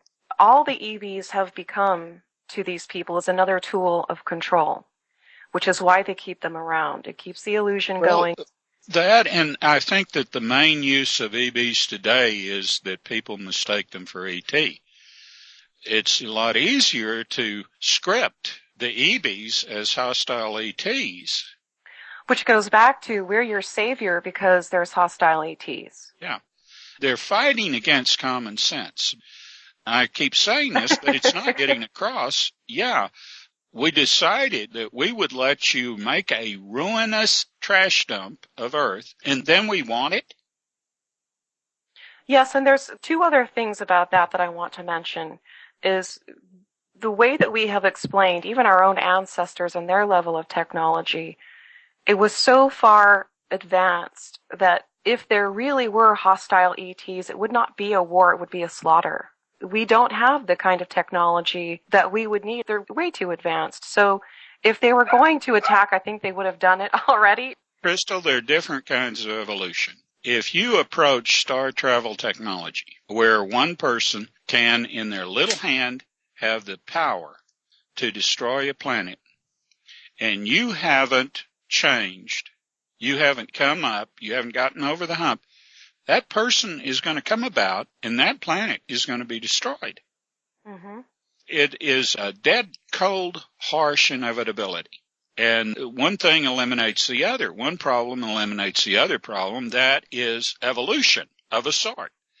Yeah. So you can bet that all these cultures that are here from other star systems that we see here every night. Mm-hmm. And have seen for thousands of years. They don't commit war. They don't commit aggression. No, because if they were aggressive and they were in the process of trying to develop their own technology, they would have abused it and destroyed themselves the same way we are. That's right. That's right. So that makes complete sense. But the other thing that I really want to point out here, too, is that I know that people are very concerned about the EBE presence, especially in terms of abductions. But the point that we're trying to make is if we deal with the monsters that use all these tools, the EVEs being one of them, it all goes away, even that. Well, McElroy, a state legislator who was on one of these committees, who had access to some classified briefings, talks about Eisenhower's meeting with ETs. And they were trying to convince President Eisenhower that these guys are problematic, we'll get rid of them for you. And, of course, the military's present, and they asked the ETs, well, will you give us technology? And they said no, because that isn't allowable. So they said, well, the EBs will give us technology. Yeah, and it's done us a lot of good. This is a two-edged sword. There are certain things that are attributed that we would have discovered anyway. I mean, Tesla, of all people, Tesla, at the turn of the century, at the turn of the 19th into the 20th century, Tesla had more understanding, more science than EBs. Because EBs do nothing but run what's already built and report back to home with information that they find, send images, so forth. That's all that they can do. They have no personality. They have no sense of cognition. They're things. Mm-hmm. They're things. And, they don't mean harm. They don't mean well. They're just there. But they get in the way. And they've gotten in the way here. So they need to be cleaned up. They don't need to be allowed to go somewhere else and do this somewhere else because they've done it elsewhere. But the point is that the same people that use HARP, that want depopulation, are also the same people that use EVs as a tool. It's just another tool in their box. And so when we get to a place where we don't allow people like that to run our planet, that situation will be dealt with at the same time. You'll set up formal relations with ET when you do that, and they'll help you. That doesn't mean they're going to give you a better weapon. No. No, they'll ask for elimination of certain things, like reactors and so forth. They'll teach you how to use your sun. Mm-hmm. Also teach you a number of things, very interesting things that I don't feel free to discuss. And I don't blame you, and I think that's something that people really need to think about is what giving up our say in a future is costing us. Yeah. It's cost us longevity, which is really important because we don't ever really get to finish. We get cut off too soon. It's cost us genius. It's cost us progress. And we don't even really know. I mean, what's so helpful about these conversations is that we get a glimpse of things that we can't conceive of because there are so many restrictions on the bubble from the inside. And I think people really need to ask themselves, why do we tolerate what we tolerate? In exchange for what? Well, people have to understand the real reason behind why the monsters have kept the ET reality from the public, what the real reason is. It would displace their power center. That's right. It would open up people to options. It's not fearful. What's fearful is the unknown. But when you understand that the same nature that you see when you walk out in your backyard, and if you're a farmer that you see going on with your animal, that this exists throughout the universe. And when things are right, they're right for everyone. Mm-hmm. When they're wrong for everyone.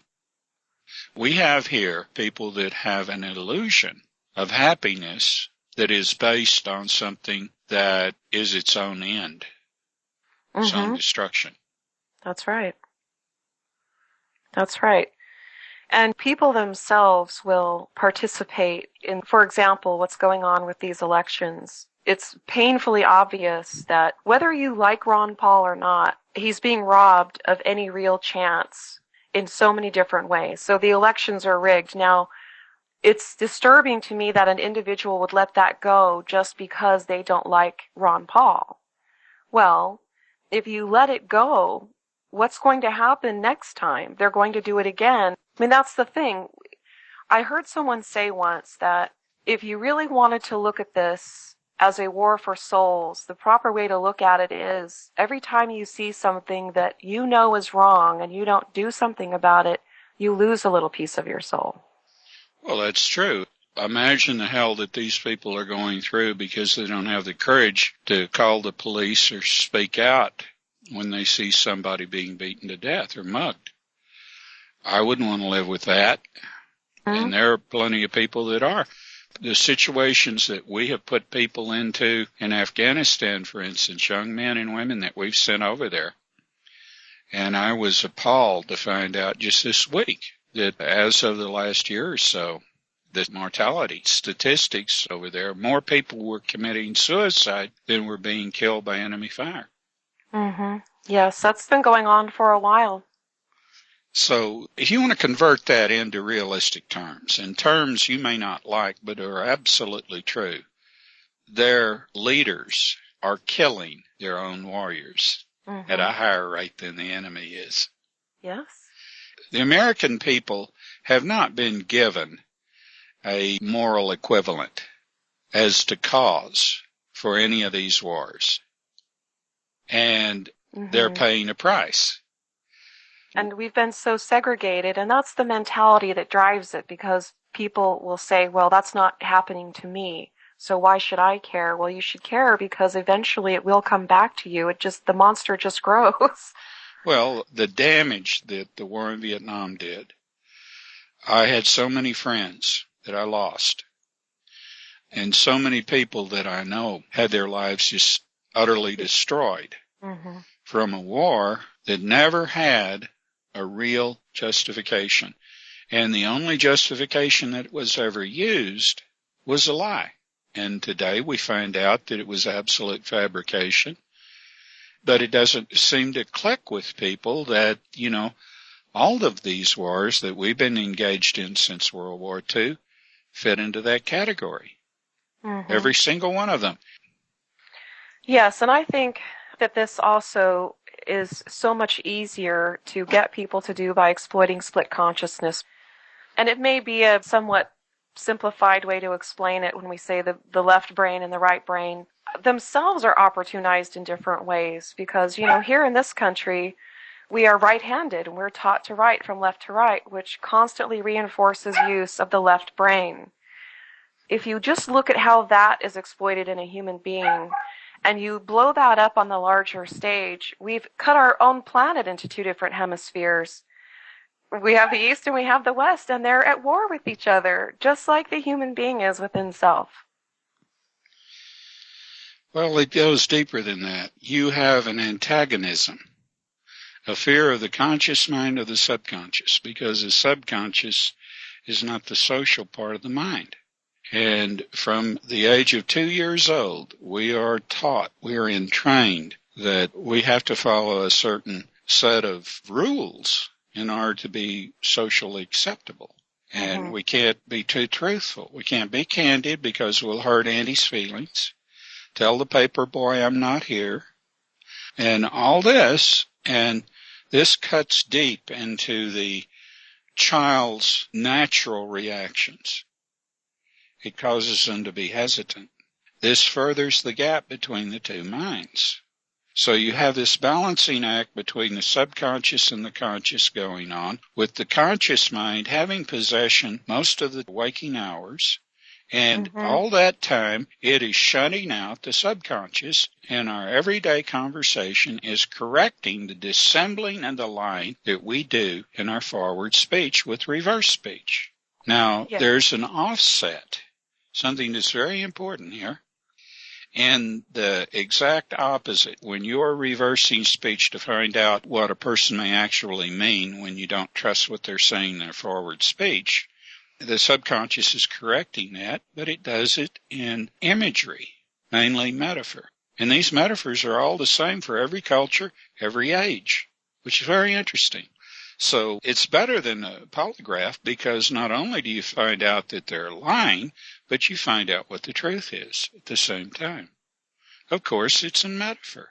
For instance, if Bill Clinton's talking about his wife in reverse speech, he's talking about the woman with the spear. So make of that what you will, but I see it as having a particular meaning. Others may not share. However, it's an interesting reversal all the same. With the split consciousness, which is not a natural, evolutionary, evolved trait, there are specific problems. But one of the things that I've found out, and that E.T. is beginning to agree with me about, is that the compensations, the changes, sometimes convolutions, which eventually become something else, have created something spectacular, something that's capable of a more advanced art form, of very colorful expressions in genre, elegant fiction, elegant art, elegant music. Everything seems to be carried to a higher degree of expression, which E.T. is becoming increasingly aware of. So if this is salvageable, this may be something new. After all, the universe hates redundance. I say that, and I mean it on the basis of what I've known. And we're going through patterns to satisfy some maybe remote but inherent intellect that's so vast, that's so predominant, that's so ordered, that's so orderly, that wants every option expressed. And I am an artist myself, and I learned the hard way that sometimes the neatest things that you come up with were your mistakes. Yeah, it's true. A technique or something, it was a total mistake, but you never would have thought to do it. Well, this budget is an excellent example of that. Yeah, I think it would be great if we could get over all of this and add a new level of creative intensity to the universe. I think that would be fun. Well, as I explained one time, these people are all that bad. How come there's so many examples of beauty and creativity that excel anything you know? And that was the winning argument. All right. Well, chalk one up for Team Earth. Well, you have a lot of friends. And, these examples that are probably the number around 150, where UFOs have come over, munition dumps that house extremely deadly weapons, not just nuclears, but where they've come over and they've disarmed them or they've changed the way in which they can be triggered. In some cases, they've rendered them harmless. that will not be going on if what I'm saying is not true. But it was done to the Russians first, or the Soviets. It was done to them because they were building in that remote Siberian test site that people talk about. They were building something that was a worse doomsday device than what we have. James, there was something that you mentioned in the first presentation that we did regarding the moon. We were talking about how our ancestors had engineered the moon as a vessel to bring a large segment of our ancestors' population here. And then you mentioned there was something similar going on in the asteroid belt right now. So I have two questions about that. The first question is, the way you described what was going on in the asteroid belt now, as though mass was being collected, which is a little bit different than the way I was looking at it. I was thinking, well, maybe they find a planetoid of sorts and then hollow it out, but that may not be the case. So how is that normally done? And then also I would like to know who's doing it. The extended community, ETs are doing it. They are gathering the debris in the asteroid belt and consolidating it. If it compacts and holds, they'll make something more out of it. But for right now, it's a matter of debris control for the solar system. Oh, I see. So this is not a method for creating another vehicle for travel. This is just more about engineering in the system in a different way. Not a vehicle, but possibly a moon, depending on how much material there is and how well it consolidates. It could be used for something more substantial, but it's just a matter of when this is done, what it conforms best to. Okay, and then when we talked about our ancestors coming here on the moon, how many of our ancestors were actually in the moon? At the time that it came into this system, between 250,000 and 300,000. That's a lot of people. That's a lot of people. Yeah, so, well, let me ask this. Is the moon the only vehicle they used to come here? No, there were other craft, but they weren't transport craft. They were scout craft, and they had been used to lay out the navigational pattern. The structures that exist now in the solar system weren't as dependable and as reliable like the solar anvil, and all this was perfected later on. We know that there are other anomalies in our solar systems in terms of other moons that may not be natural. Is that tied to our ancestors coming here as well? Well, not so much. It's similar. It's not directly related. There are people here from all over that have come and gone. These questions are difficult to answer because they prescribe to linear time and to the concept of chronology that is built into most people's concept or precepts. And this doesn't have that kind of progress. Okay. You've mentioned before that the other planets in our system are inhabited. So kind of along those same lines, how many of those inhabitants are also from our ancestral stock, I guess we could say? There are bases throughout the solar system of your ancestors, or people that came from the same source, but there's only one colony, and that's on Venus. But they're representative bases. These people belong to the extended community. They are actually more like ET than you, and they look down. They're your chief detractors, as a matter of fact. They're the least forgiving because that's just the way people are. They don't want to be reminded of their past and of their mistakes, and most ETs of a very truly advanced civilization don't either. And that's just the way that people are everywhere. Well, now how did that work? So we have some of the people that came over on the moon are currently on Venus, is what you're saying. Yes. Well, the descendants of them, they are people that decided on a different way. That always happens. That's how a universe gets populated with people because, it doesn't matter. When you get to a level where you have star travel and the ability to do the kinds of things that your ancestors could do, nobody makes up their mind to do the same thing. it calls for something as momentous as this. And so some people go along, some people decide they want to do something different.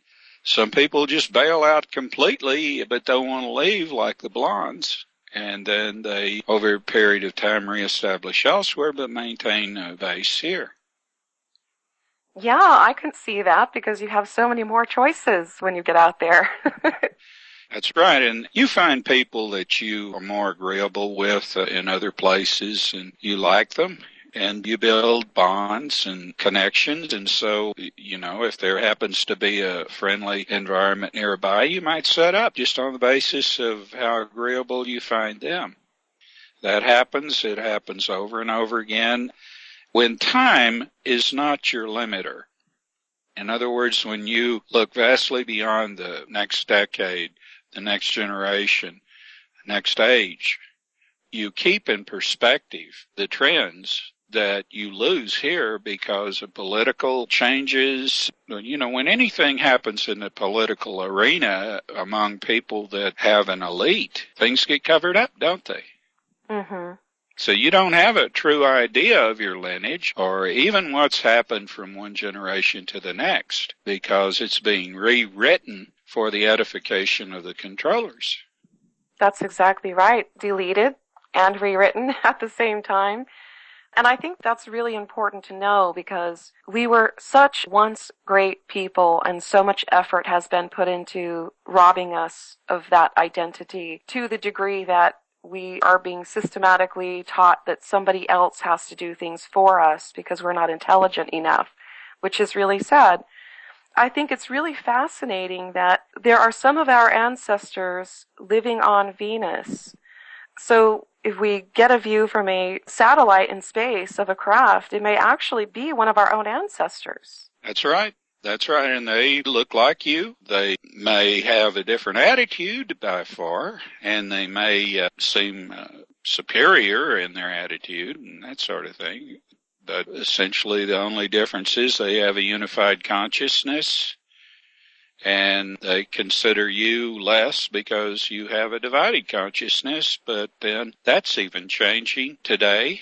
And people are beginning to see that both sides of this coin have their own arguable differences and distinctions for benefits. So I would imagine that because they have not gone through what we went through because they took a different path, that Venus had helium. Venus has helium. Now, I know there are people out there that are experimenting trying to breathe helium to the exclusion of other gases. You have to understand that an atmosphere on any planet never has just one gas. You have combination, and so you would have to be really prepped, and you would have to develop certain modifications over time, which can happen to one individual in order to be able to breathe just solely helium. But that's not entirely desirable anyway, because you would be that much harder pressed to take off your helmet, for instance, on Mars and breathe air on Mars. If you came from an environment that was radically different, there would be a respiratory shock. But if you are associating your respirant with a number of varied gases, then your ability to more immediately adapt to a new environment, say you like to tour, you like to visit, or whatever. Somebody that was a purist and said, well, I'm just going to use helium, I'm going to acquire the ability to breathe just helium, that's not advisable at all. That's silly. People that are in very limited spaces where efficiency is very important will seal their environment because helium escapes the slightest leak that it can find. And they don't want to have to buffer the respirant. They are people that would prefer to have a higher concentration of helium, but still they're going to want some of the other respirant gases because they don't want to go into a respirant shock when they come home or they go somewhere else. So you keep your options open as much as possible when you're a member of a community that travels from planet to planet or star system to star system. That makes a lot of sense when you explain it, and of course we would know that if we were part of that community. So I think that's neat for you to point that out because we don't think like that because we aren't out there. No. So it's very, very helpful. Now, when our ancestors came here and we had groups kind of go their separate ways, this particular group on Venus, did they have to also engineer Venus to hold helium, or was it already... There were already people there. Of course, at that point, due to a caste system developing on Mars and Earth, these people that reestablished themselves, they remind me very much of what was going on in colonial times or post-colonial times with respect to America, where there were people like Aaron Burr that did not like the way things were going after the first Constitutional Convention and wanted to reestablish another country out west. Well, the same kind of thing happened when these people went to Venus. They found that there was a lot more intelligent life in the solar system than they had thought, but they didn't want to inform those that were still on Mars and Earth because they could see the problems that were developing. They wanted no part of it. Mm-hmm. I can understand that. I think that was a good choice. Yes. So, how many other planets in our system are inhabited by what we may refer to as our ancestors? Just Venus. They have bases elsewhere. All of the planets in our system have intelligent life on them in one form or another. I see. Okay. So when our ancestors came here, there were already people on Venus. Oh, yes. Yeah. And were there people on other planets besides Venus and Mars also? Yes. Yes. Earth even had people. They were, since Earth was in the stage it was in and was going through a lot of volcanization, the people there were Stone Age. There were two different species. There were Neanderthals and Cro-Magnons, and they were not living well together. And how was that working if they were developing in an environment that did not hold helium? Well, it didn't bother them. Of course, their lifespans were pretty short because of what they had to do to provide for their young and the warfare, the raiding that was going on. They were savage. Cro-Magnon wasn't, I wouldn't call them savage, but they had to fight for their lives against Neanderthal, who would raid them for whatever they could take and wanted their women. Were these two groups transplants as well, or did they develop here on this planet in the beginning? They're all transplants. I firmly believe, because I've never seen anything to contradict it, I firmly believe that sentience is exceedingly rare and comes from one place. Now, you've mentioned that before. It gets thrown around, and, somewhere out there somebody can use a radio wave to affect DNA. I don't look at that as a separate evolution or bilateral evolution. Where sentience is concerned, I don't believe in bilateral evolution.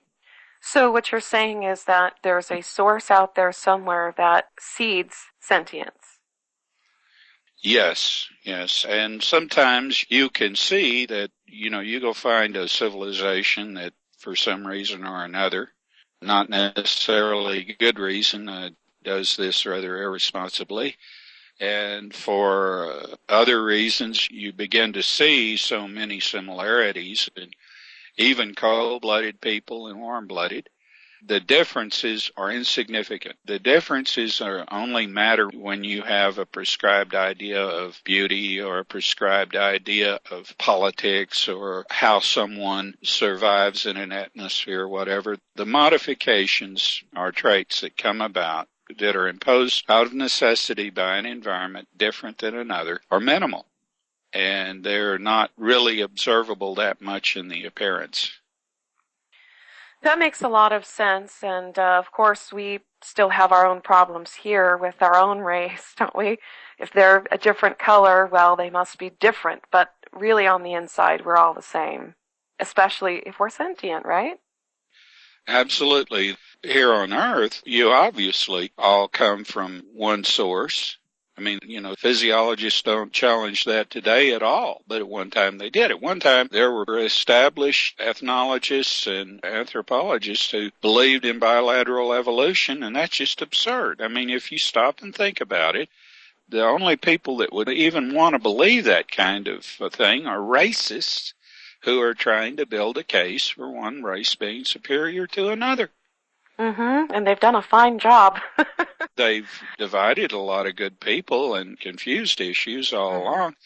We're finding out today that, if you want a minimal amount of intelligence or what the golden mean is, whatever, it's pretty much the same from race to race.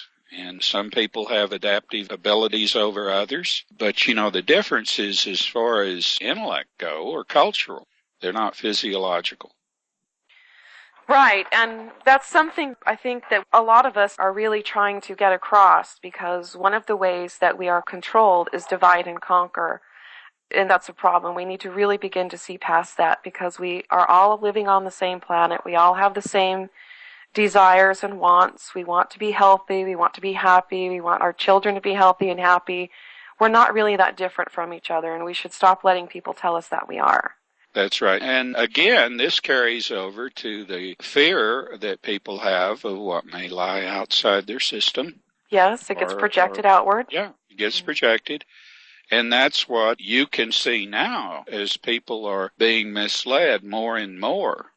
You can see that as an agenda behind the controllers who want to continue practicing this divide and conquer agenda right on out to the stars if they really think they'll ever get out there, which they won't, thank God. But that doesn't mean that we as a people won't if we overcome them and put them in their place. Put them where they belong, right there with us, no better, no worse, but put them in their place. Everybody's place should be the same. Doesn't mean that they won't have the same victories in life, the same edification for accomplishment and so forth. Those are the things that matter, not how big your townhouse is.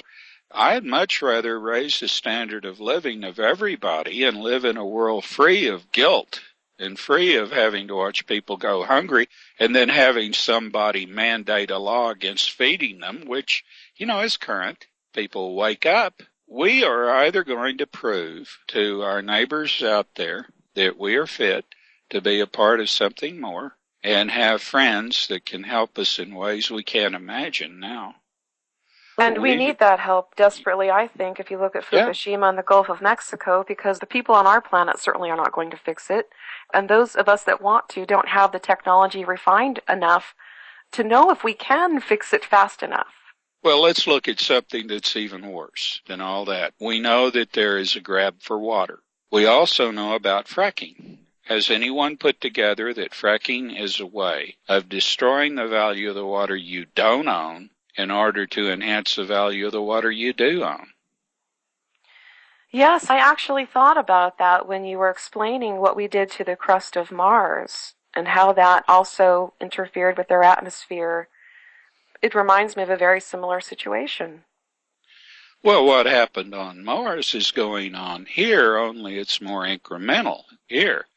But if it wasn't for the EMVs in Utah and that operation near the La Salle Mountains, then there would have been so many major changes to the crust, so much crustal movement, that there wouldn't be any cities. There probably wouldn't be the continued government or whatever, which may not be a bad thing in the long run. But there would have already been such tribulation and loss of life that I doubt very strongly civilization would have continued very long under the kind of leadership, the brittle, just totally tyrannical leadership that you have.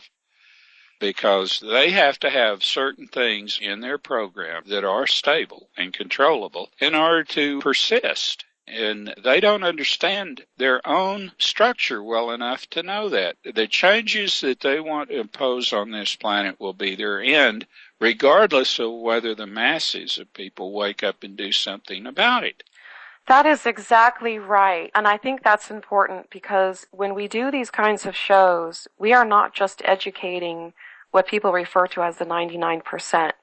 The people that are doing all of this themselves do not understand their own planet and their own system well enough to have the kind of control they really think they have over it. And there was something that you and I had talked about once, and I would like you to explain this, because I think this is another one of those things that they don't know. They're messing with things they don't understand.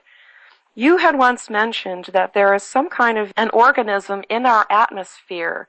At the time we were talking about chemtrails and how that may actually be killing these organisms. Can you explain to people what these organisms are and what they do? Well, let me make an illustration first. You remember back a few years ago about people that were discovering the tubes. And some of these tubes weren't moving just constantly. Some of these tubes were giving them an opportunity to photograph them, and they could see compartments inside them like a ship. And some of them were vast, and they were around the planet, but they weren't visible to the normal spectrum most people employ for eyesight.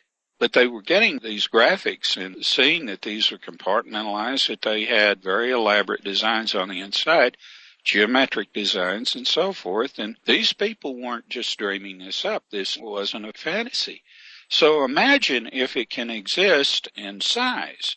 Imagine what can subsist at the same level that's microscopic, or let's say just slightly above microscopic in size.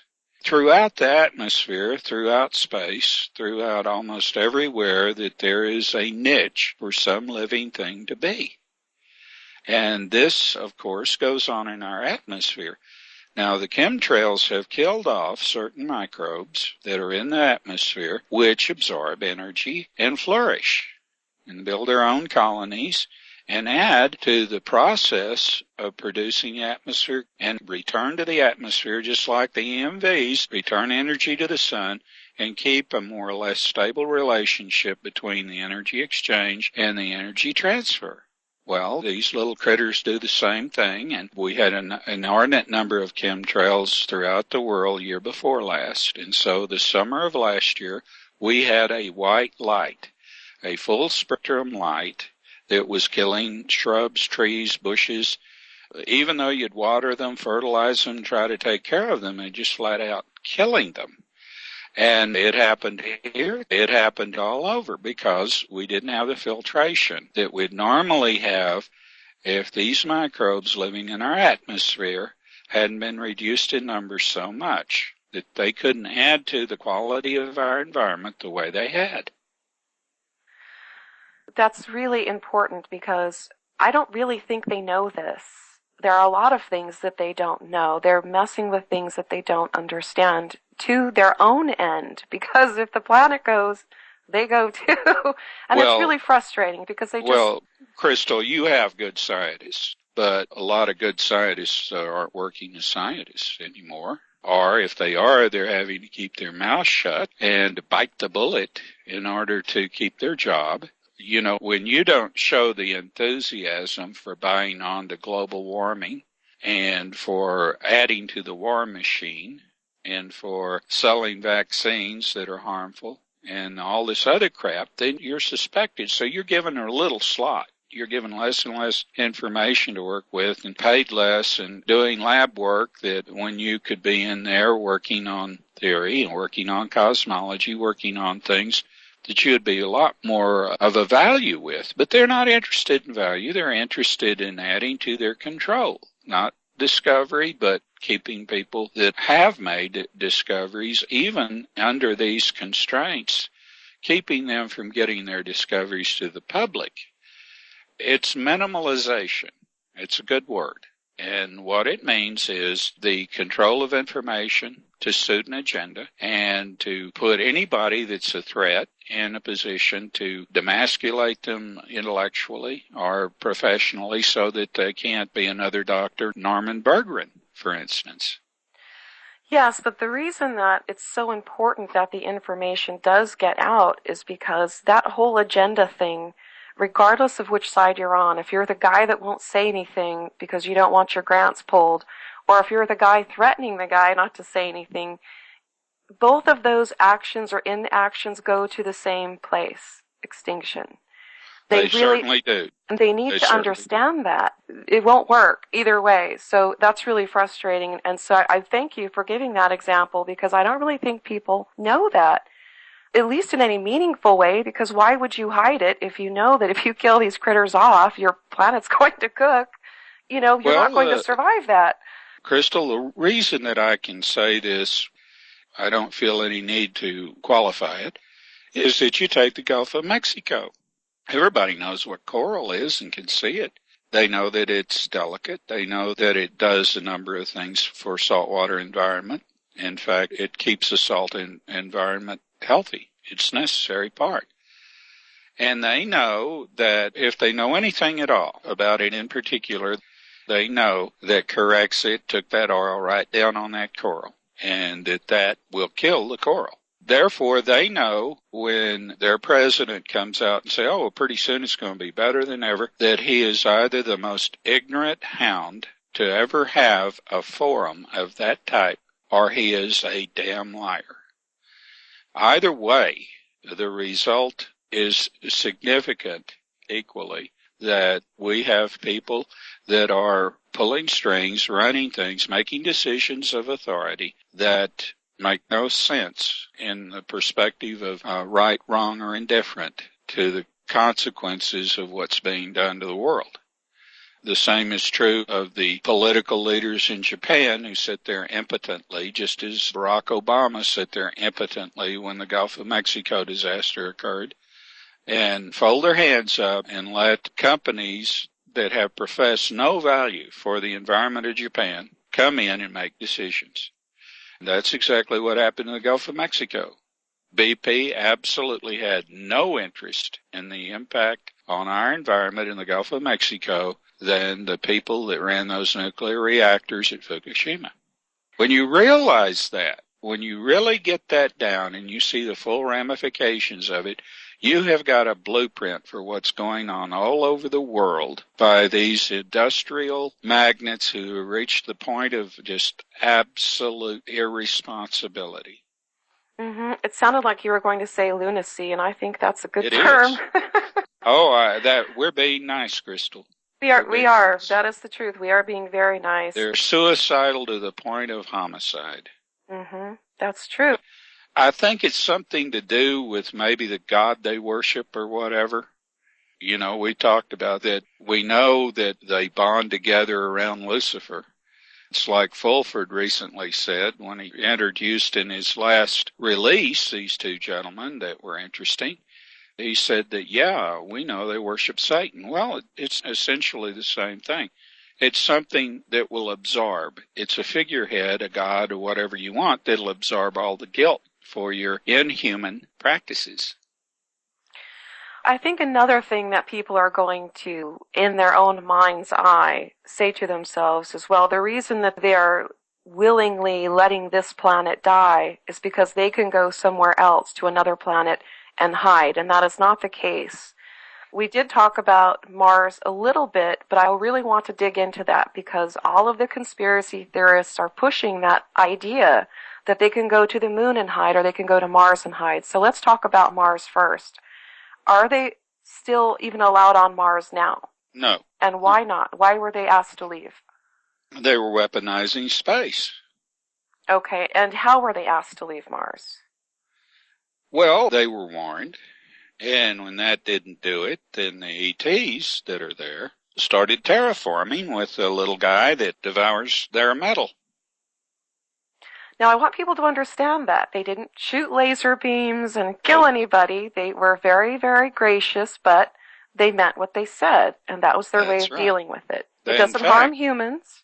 No, in fact, it gives you time. When you start seeing this fungus on your Land Rover or whatever, that you got enough time to figure out that you better get out of there before it starts affecting your lander or whatever you're using, and it won't affect EBE craft. But, you know, they can only do so much with EBE craft. That's what they use, basically. But what they build, they have to use a metal that does not have any way of resisting being devoured by this little guy. And they don't know how to deal with that. Here's the thing. They better not even try because having proven themselves to be an unfit neighbor, if they figured out a way to get rid of the little guy, then the next stage would go on. Mm-hmm. They better not, you know, it's like with anything else. If you're next to somebody that's got maybe 100,000 years of technology ahead of you, don't think a countermeasure. Don't think about... That is so true, and people don't get that. Oh, the ETs are going to invade us. and take everything we have. Well, look, if they want to see humanity go down, at this point, all they have to do is stand and watch. We're doing it to ourselves. That's right. And if they really wanted what we had, they could take it. They don't. They damn sure take it before you despoiled it the way you have. Now, this happened on Mars, this mold. What about the moon? Same thing. Same thing. Okay. So how long ago was this that we were kicked out because we were the same idiotic mentality of weaponizing and destroying everything? We were already beginning to project. Pretty early. I know that it was decided. I can tell you when E.T. decided that you had to go. And that was about the same time that you started trying to expand your underground tunnels and everything, just before 1978. And if you'll notice, all of a sudden, people started hearing these strange noises around their cities and so forth because they were building these underground cities thinking that that would be a substitute for when they started letting the worst come to worse here. Of course, they had yet to realize that no matter where they do or what they do, they have to buff their air, don't they? They have to buffer their air. I'm going to say this for the sake of the facilitators. I've never said it before. You got to buffer your air, right? So you have to have openings to your underground installations so you can buffer your air, don't you? You're not safe no matter how deep or how you dig your holes to hide in or whatever. You're not safe. Give it up. Facilitators, figure it out. You're on the wrong side. Exactly. You are on the wrong side. That's very, very true. Now, here's another thing that I think is so important about getting this story out, because humanity has been baffled with their BS for a very long time, and it's escalating in terms of how advanced they supposedly are with their own space weapons and spaceships. So let's talk about that really quick, because when I discovered that the equations weren't right, that they were giving out for getting to the moon in rockets, and after having looked at it and really thought about it, there's no way they could have went to the moon in what they told us they did. But I do think that they went. So how did they really get there? EBE craft. I mean, it makes sense to me. Yeah. Well, they were in a race with the Soviets, and the Soviets were showing them up, so they had, there was another country that was at loggerheads with the Soviets that had a technology that was so vastly ahead of ours, a little third world nation, and so we bought theirs so that we could put on it. Yeah, so we could put on an act. Exactly. And show that we could catch up with them and so forth, because this was a store addressing. Meanwhile, there is no real competition between the Soviet Union and the United States. They're both complicit in building bases and getting ready to establish colonies on both Mars and the moon. And like I said, a lot of the structure that you see up there is deserted now because they started weaponizing space. And that's not good. And I think this also answers the really perplexing question. If we really did go to the moon, why did they fake the moon landing footage? Well, if they actually went there in an EBE craft, they would have to, because they wouldn't want you to know how they got there. Oh, that's right, Crystal. So they had to have the Roman candle scenario, and so that had to be staged because they didn't want to really show the conditions on the moon. The moon has areas where you can breathe. It just depends on what's in place. There's vegetation there. There's vast, I wouldn't call them cities, but I would say that they're large towns. And there are all sorts of structures because it's been mined over the years by all kinds of guys from all over the place. You cannot challenge the substructure, but you can do anything else you want on the moon. Just don't weaponize anything, don't challenge the substructure, and stay out of where the machines are. Is that too much to ask? And you can take all of the resources that you want. It's an interesting understanding with people that come through, with people that are in the extended community. People have no idea about what governs the conduct of interstellar communities, interstellar people, and travelers. Mutual respect. Mutual respect. It's, can we help you? Do you need any help? If you do, just let us know. That's the attitude. We all look at each other as fellow travelers.